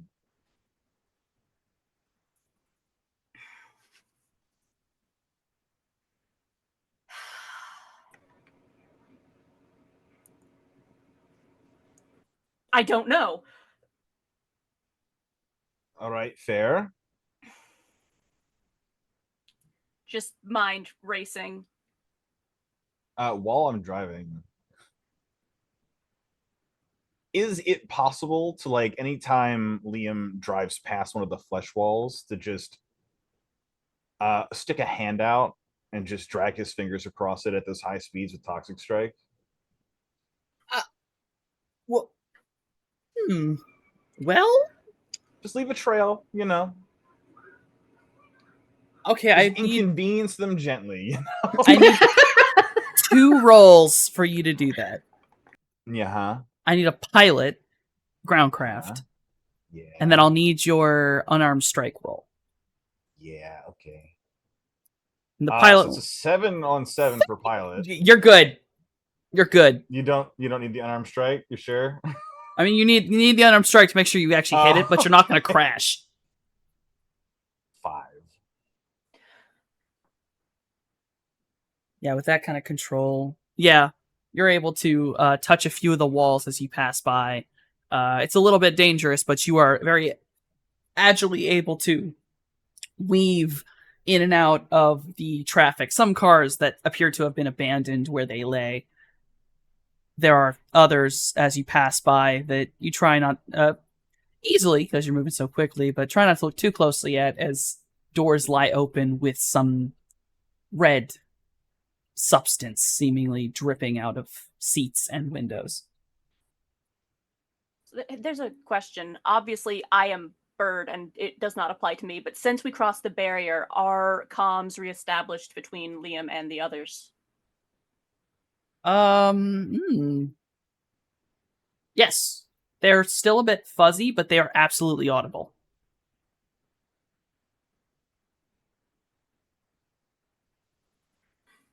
Because, yeah, Mojave wants to check in, but obviously I am Bird. But if Liam's talking to me out loud, then there's that, I don't know, Right. over the radio. Right. I don't. Would we hear him? I mean, they are sub-vocal mics, so the minute he's back in range. As long as Liam's mics are on. Oh, are they? Are they on or off? On, sure, why not? I think as soon as she hears his voice, she like nearly passes out with relief, like he did come back. But also very much like he's alive. But I think when she does hear him, she will say, what will she say?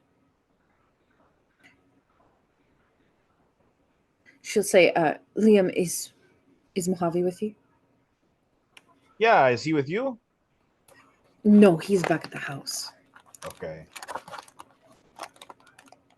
Yeah, your shit's back at the house. Where do you want to go? Like clearly yelling to someone. Like, Yeah. Okay, Bird. where are they going?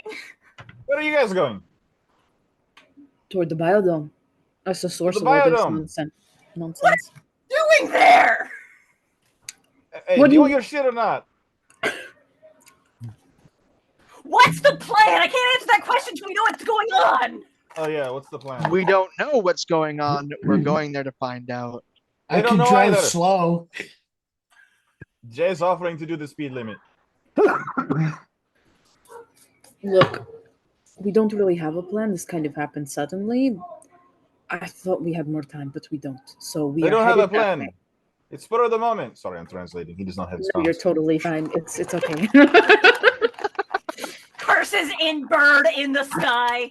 Yeah, they're making it up. You're making it up. You want your shit? Did you see the big flesh dome? Yeah, we Did- punched our way through it. Us too. Sick. Wait, what are you guys? What did we just pass by, Softy? Actually, two things. Mm. First thing, Jason, make a pile of ground craft for me. Oh, no. Everyone else, Yeah. as you are in the car, you are currently passing by. Sorry, the chips just broke my brain. Sorry. You are You are currently passing by. I'm sorry, I didn't call you out like that. Let's see, there's. Honestly, that ice cream place. We're passing by the ice cream place. Yeah. And my this with my +2 to vehicle skills and -2 to thresholds would apply to this, right? All Yes. vehicle skill tests. Okay, cool. All vehicle Ground skill craft. tests. I imagine what I'm seeing, since we're sort of like further into the city, is awful, Oh. right? Jay. Oh. Jay. Yeah. My brother. we didn't sleep any since the last time we played, No, right? we did not. No, No. I'm out of edge. Got those My- big fucking my- sausagey robot fingers now. My, Fuck. my, This is his first time wearing the suit, and you're asking him to do fine motor tasks, doing My- multitasking. my brother in Vice, please. That's what I was about to say. Did you take a gander at that? Oh, Yeah. look at all those Does, dice. Does anyone in the audience want to save him before this happens? Honestly, I'm here for the God. They will be safe if we crash. It's Yeah. fine. Everyone will be Like fine. fucking band. They're like, I don't know. We're headed to the. Well, I did say that I could slow down, so I'm going All right. fast. The next thing I saw was Dave writing chaos, so that means chaos. So, Amazing. Liam, on your end, you hear we're passing by the ice cream shop, and then there is a screech that is audible over the sub vocals. Everyone in the car, Jason, you are driving, but there are some things that you can't predict. There are some things that you weren't ready for. As suddenly one of those flesh walls forms in front Fuck. of you. You attempt to turn to get ahead of it, but you miss. You go skidding into a parked car. The amphibious for a moment is caught between this car and the wall. And you now discover a uncomfortable part of the walls. Before, you used magic and then physical structure to push through. This wall, you are now lined up against with nothing. You watch as some of the tendrils the veins of this flesh grip onto the Amphibious and begin attempting to overwhelm the windshield. How What far the are fuck? we from this ice cream place? I Like, The hell kind of bubblegum shit is this? right. Can I see it on the Matrix, or is it still just an astral? No, this one's actually physical and Matrix. It does not show up on the astral, other than just being organic. Can How I do try I- to like throw it into reverse and back out? How do I slice through this thing, Softy? Tell me. What do I roll? Roll hacking. And roll pilot groundcraft again for me. I think they crashed. You want your medic bag? swearing and bird intensifies. Oh, I think what happens if you allow me to flavor this Absolutely. is I like say out loud the Matrix, right? So you know where I'm seeing the thing. And as soon as it starts to like slam into the windshield to start to overwhelm it, Morningstar looks like she's taking those hits physically. And then I think she screams because it like wraps around her brain and hurts her in that way, sort of like a psychic glance type of thing. Yeah, she lets out like just a blood curdling scream. Yeah, you feel as that wall wraps around and tries to and succeeds in ripping your marks off of Jay's vehicle, desperately attempting to get through. Yeah, So I think it's- that's what it is. I think that in the ripping, it's like it's ripping part of her, and that's what makes her scream. Jay, with that 6? Yeah, no. With that 6, you gotta gun this, but you put in your extra thing. You know how to work your car. You yank it sideways, yank it the other way, gun that thing backwards, and the flesh rips away from the wall. Some of it is still on the vehicle, but without contact with its parent material, it grows only slightly more and then begins to fall away. Or at least it appears to. Maybe my next project will be making the Amphibious beefier.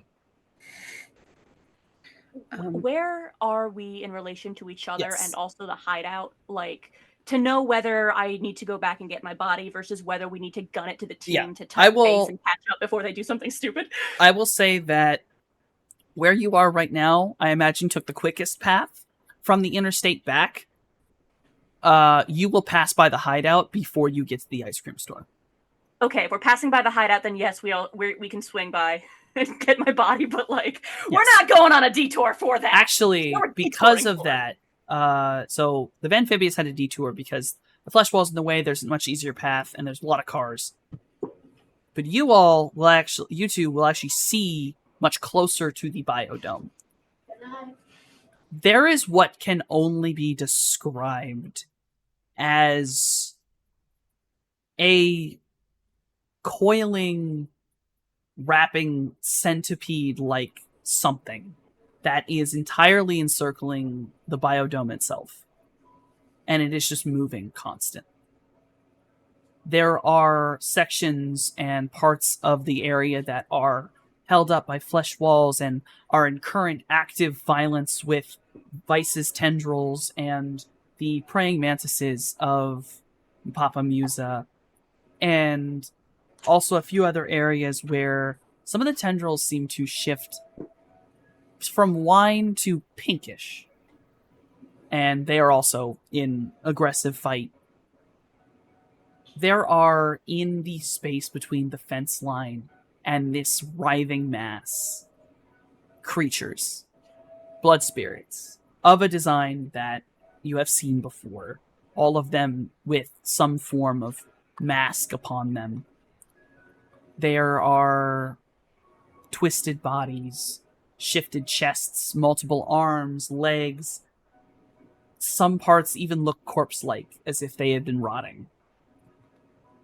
There are parts of them that even seem plant-like, where there are vines or bark, things of that nature that also weave and others have a strange glow to them that is quickly you realize is technological. It is a blue, almost electric glow that is reminiscent of LEDs and flat screens and things like that are interwoven in this organic material.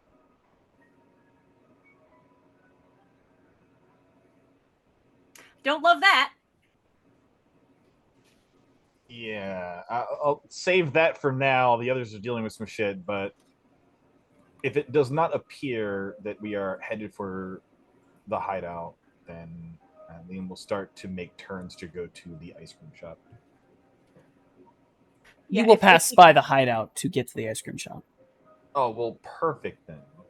High key, the moment that's established, Mojave is going to astrally zip on ahead, retrieve his body first to meet Liam outside. Yeah, I'll Perfectly pick 'em up and fine.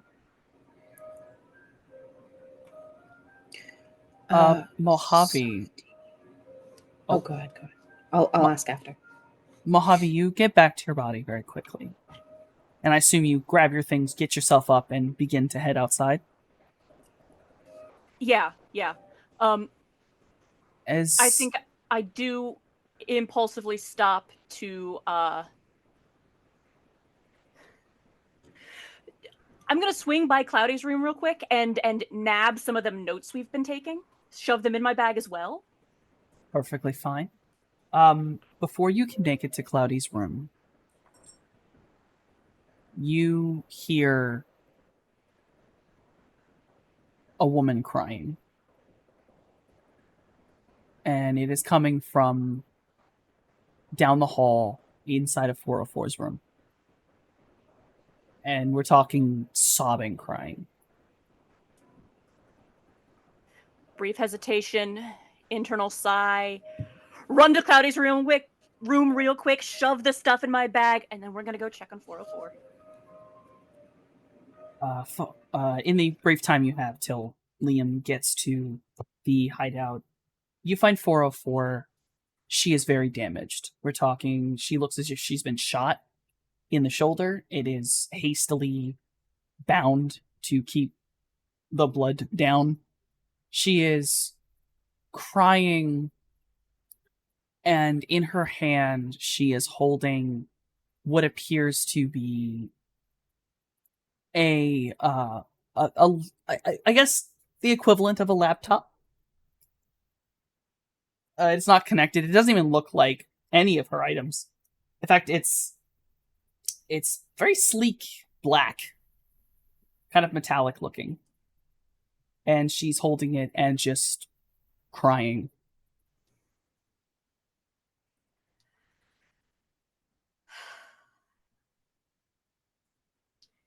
He just says a few choice words under his breath. And immediate doctor mode. What happened? What did you do? She looks up at you and just shakes her head. I didn't do anything. I didn't fucking do anything. I didn't stop it. I didn't change it.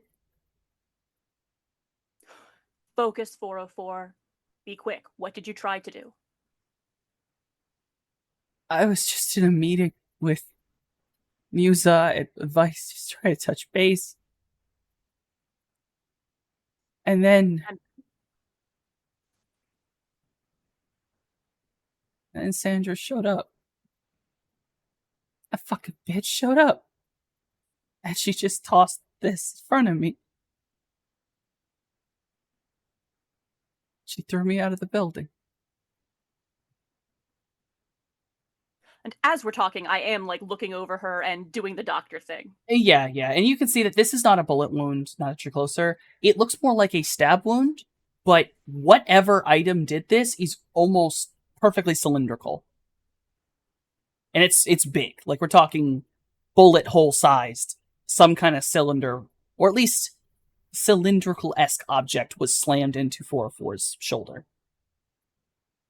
Yeah, Mojave bleh, bleh, bleh, bleh, bleh.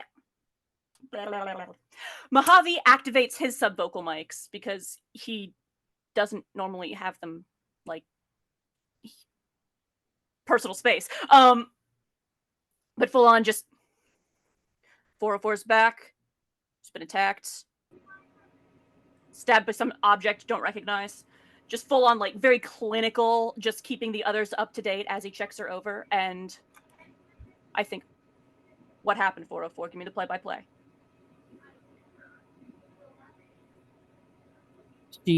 She's very distant. And you can tell that she's having a really hard time articulating what she needs to say. And she reaches over and she grabs your shirt, kind of pulling you to her and looking you in the eyes. And she's very sincere and desperate is the best way to put her emotional state right now. And she leans to you and, listen to me. Please. You gotta go with them. You gotta go. Leave me here. I'm gonna be fine. Trust me. They're not gonna be fine. Not without you. Not without everybody. I have to stay here. My ride's on the way, he says, actively still bandaging her. Good, good. Just stay together. The more you can tell me, the safer we'll be. Bad stuff happened in LA while we were gone. That's it. Please. You all gotta focus. You all need to focus. It's nothing that affects this. Yeah, you can hear this. I can hear it on the sub. Okay.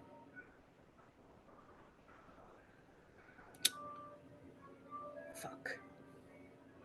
You can hear the deep, probably, you can hear better than 404 can the slow breath Mojave takes to patience.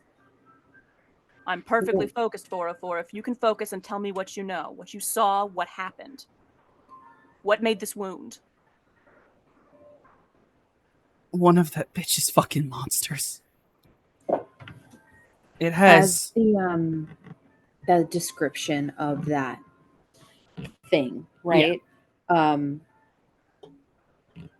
In my time with Ask Technology in the lab, and then also just like the shit that we've already seen in that other lab, and kind of getting a feel for how Sandra works. Is there like a way that I can figure out what this creature thing is? Well, 404. Let me finish the description. Yes. Sorry, my headphones came out after I asked you that. Yeah. 404 describes it as one of her monsters. It has these teeth all along the front of it. It just throws itself at you. I don't know how else to explain it. It just tackles and just stabs. It's big, but she's got plenty of them in the fucking city. I don't know. I can't deal with them. They're just magic. Some fucking spirit. You getting this, Cloudy? Yeah, get into my room, 404. Mojave relays that. Yeah. Okay. Fine. It doesn't matter where I am in here. I can keep the building secure. 404 stands, and obviously your bandaging has helped her, but you can see that she's not stumbling because she's hurt. She's biting back, crying. And I'm just going to give this one to you as you're here along with her. There is devastation. This is not sadness This is not pain. This is devastation. Whatever she's not talking about was horrible. Yeah, obviously there is not time for a armchair therapist heart to heart here. I'm full on like bundling her into Cloudy's room, shoving a water bottle in her hands, and Cloudy, is there anything you want me to grab? Do you have the note? First thing I grabbed. Grab any spare reagents I have lying around in case we need them. I got it there quick as I could. Yeah, full on anything that left behind. If Jay or Scales have any trinkets that they want retrieved since I'm here, or Liam, if there's something you forgot, like I can bring it out to you. I mean, Jay's got his van with all his important stuff in it, so I think Jay's good. Yeah, He's it's got his mostly mech. Cloudy's office with his magical stuff, but like just in Yeah. case.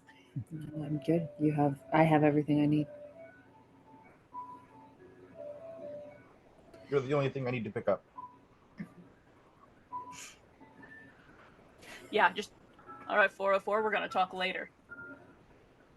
I- And that is said, it is a promise and a threat. Like, but then we're skipping on out of there to jump on the back of Liam's bike as soon as he rolls up. Yeah, you come, hauling ass out of here, and Liam rolls up, Mojave comes running around, and sorry, my hair just got in my face. And Mojave, you hop on the back of the bike. Liam, you are full set. You know exactly where the ice cream stall is. Store. Morningstar reaches out to 404. I don't think she does it through like call. I think it's like through code that she knows will get to her. Does that make sense? Mm-hmm. Not text messages, like very specifically like code that will get to her. But essentially saying to her, I don't know who you lost. I don't know who they took from you. But they will take so much more. I need you to fight one more time.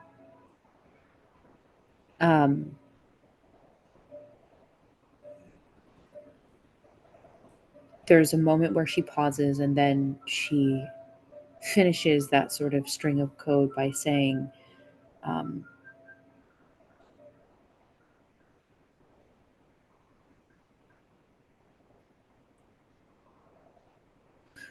no, that's too much. She won't say that. Instead, she'll just leave it at that.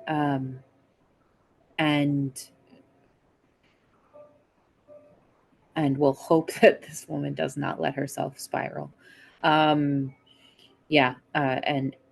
I think that Morningstar is going to be looking at that wall, because the wall is technically still there, right? Like, even though that Jay was able to break free from it, it's still up, right? Yes. Okay, I want to try something. I am very scared to try this, but I want to try it. Actually, okay. I would like to try essentially doing like a resonant spike to start slicing off bits of this stuff, because we saw that some of that stuff that got on the windshield started to like disintegrate once it was detached from the main thing, right? Yes, it appeared to. Yeah, so I want to just like matrix wise start just like trying to slough off this skin from the main entity, or the main wall, I guess. Yeah, if that's possible. Can I do it with resonance spike? Yes. Or I'm sorry. No. Oh yeah, that's the one I want. That's the damage one, not the noise one, right? Yeah. I want the damage one, which is the resonance yes. spike. Yeah. Cool. I'm gonna roll that. Resonance spike or okay, cool. Just making sure.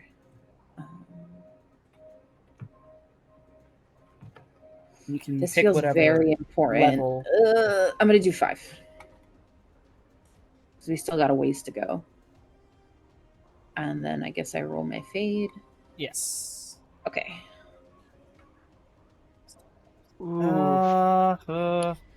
It's not fucking great, but No, here we it's are. not. If I'm not wrong. I gotta I mean, roll it's not a against gold, it. right? So Okay. Okay. So you roll. You throw out this resonance spike, trying to cut through the Mhm. mangled code that is this thing on the Matrix, Right. and it does do damage. It stabs through it, but it is beginning to regenerate very quickly. It's slower than anything. I'll say for people in neat space, you absolutely see part of the wall turn black, and Oh, burn a little bit, and then it is beginning slowly to turn back to its pink state. Yeah. She's. Fuck. Yeah, I guess. Gales, talk to us. Right. She has to remember to do that. So she says out loud, I am trying to burn away at it with on the matrix. Perhaps it will help make it weaker on this side, only it is regenerating very quickly. Are we not through it yet? No. We're still on the other side. It's Ah, basically, it okay. stopped the car, started to grow to the car. Jason was able to back up, but it just tore away back from up. the pyramid. Okay. Okay, I Yeah. thought he went through and it caught on. No, Okay. no. Then all right. If we're It's on- burning this, Yeah, then it's let's on. go. Yeah. Help me, help you. Lightning bolt. Yes. To be as memey as fucking possible. Fucking- I want to, if I can, I'd can ro- basically I'll let time you- my roll yeah. with his. Yeah, I'll let you resonance spike at the same time, tack on 2 fronts. when Hey. there's thunder, there's lightning. Hey! Thunder, there, lightning. I will also do this out of 5. Electrocute It's them. not great. Damn, It's that not is, great. it is But it's something. biting you. Oh, shit. Yeah, I'm not doing That great. is... Not doing great. How much fade did you take the first time, shit? Took 3 fade the first 3. time, and you just 4. took 4 fade. So that Yeah, is I'm not doing 3 great. stun, 4 stun. Do you have 7 stun damage? Hold on. Yes, I now have 7 stun. I'm not looking great. That is going to be a bitch. So, She starts bleeding out of her little tiny ear things that she has. but I will give that as the lightning bolt shatters through this thing and just starts burning away parts of it. There's pieces of it that almost seem to be melting. There's parts of it that are undulating as if they're being electrocuted. On the Matrix, you will slam out the resonance spike, and though it is weaker than you would prefer it to be, you see the code has split in response to it being attacked in neat space, and the resonance spike is able to stab completely through, and a hole forms, or at least a weakness forms, that, Jay, you're fairly certain the Amphibious could rip through it right now. Yeah, gun it. She coughs a little bit because it's just a lot of mental strain, and she kind of just wipes at her ears. But her face remains focused, and she kind of clenches her jaw. Oh, yeah. Because she's like, we have to get this done. Like, there's no other. I imagine it's utter chaos on the streets too, like people screaming and running and all kinds of crazy shit happening. Yes. I will do this. At this moment, with the lightning drawing the attention, Anxiety, you finally arrive right behind them, and when the Amphibious throws itself through the wall, I will let you do a pilot groundcraft and follow in right behind them. 7. Yes. At this point, you drive. You know what? At this point, There's a tow truck at like one side. You drive the motorcycle up, and you are able to pass through the opening above the pole that the Amphibious tore through, and you get through it, and the opening just closes behind you, and you go Amazing. landing, and you skid over in front of the Amphibious. Oh my god. Mojave full on like whoops as we go through. Just Wearing Mojave like a cape. Just fluttering behind me. Mojave's jacket is just... And making flap noises. Amazing. Yeah. Pull around to the back so Mojave can jump ship. We'll open sliding door. She is thrilled to see you both, but she opens the door so you can jump in. yeah. Oh! Doctor mode. Yep. Like- take a nice pack. He sees I'll take fucking care of the next scales couple bleeding from her walls. nose, eyes, and ears, and it's just like, oh my god. Yeah, she's looking rough, but she looks happy to see you guys. That you guys are alive. Yeah, But yeah, she Mojave was. does not even stop to say hello. He is immediately assessing doctor mode, first aid kit in hand. Yep. Oh, wait, Huge what's the medicine checks. But biodome? what Biodome. biodome? I'll peel out, head there.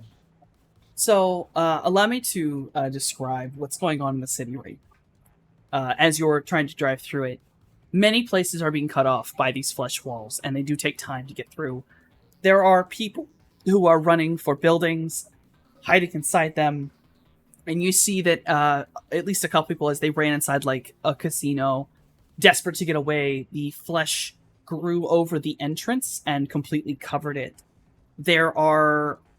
Now you're starting to see almost slipping out of the walls these spirits. And I'll let all the mages roll. Cloudy, once you roll, I will ask you to also do your spirit knowledge afterward. Okay. So I'd like everyone to roll a sensing, and then Cloudy, after your sensing, please roll your spirit knowledge. Also, how much does the med kit we've got add to my first aid rolls? 6. Was it 6? It, That was- it's six, yeah, but it's my like- plus quick Right, healer for that. that's too, why. So. All right, so putting all that together, every single one of you is able to get that the aura of these things is all the same and is a familiar mage's signature.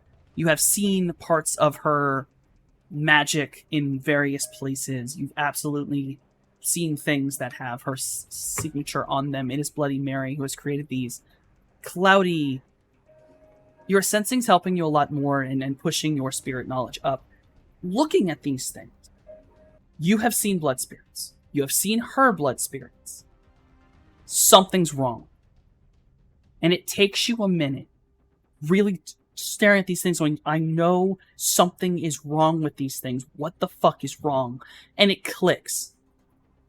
These are a blended spirit. These are forced into existence. They are blood spirits. But they are also doom and disaster.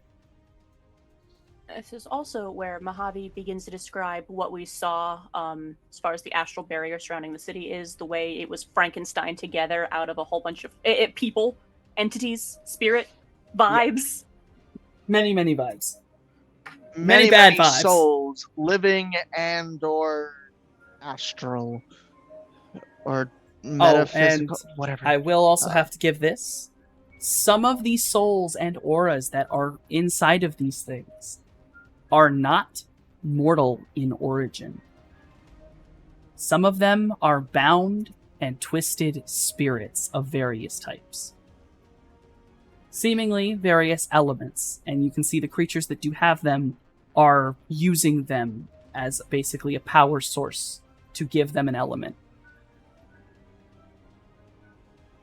I think as that's like being described, there's just like nothing but horror and horror. That's really the only way to describe it on her face.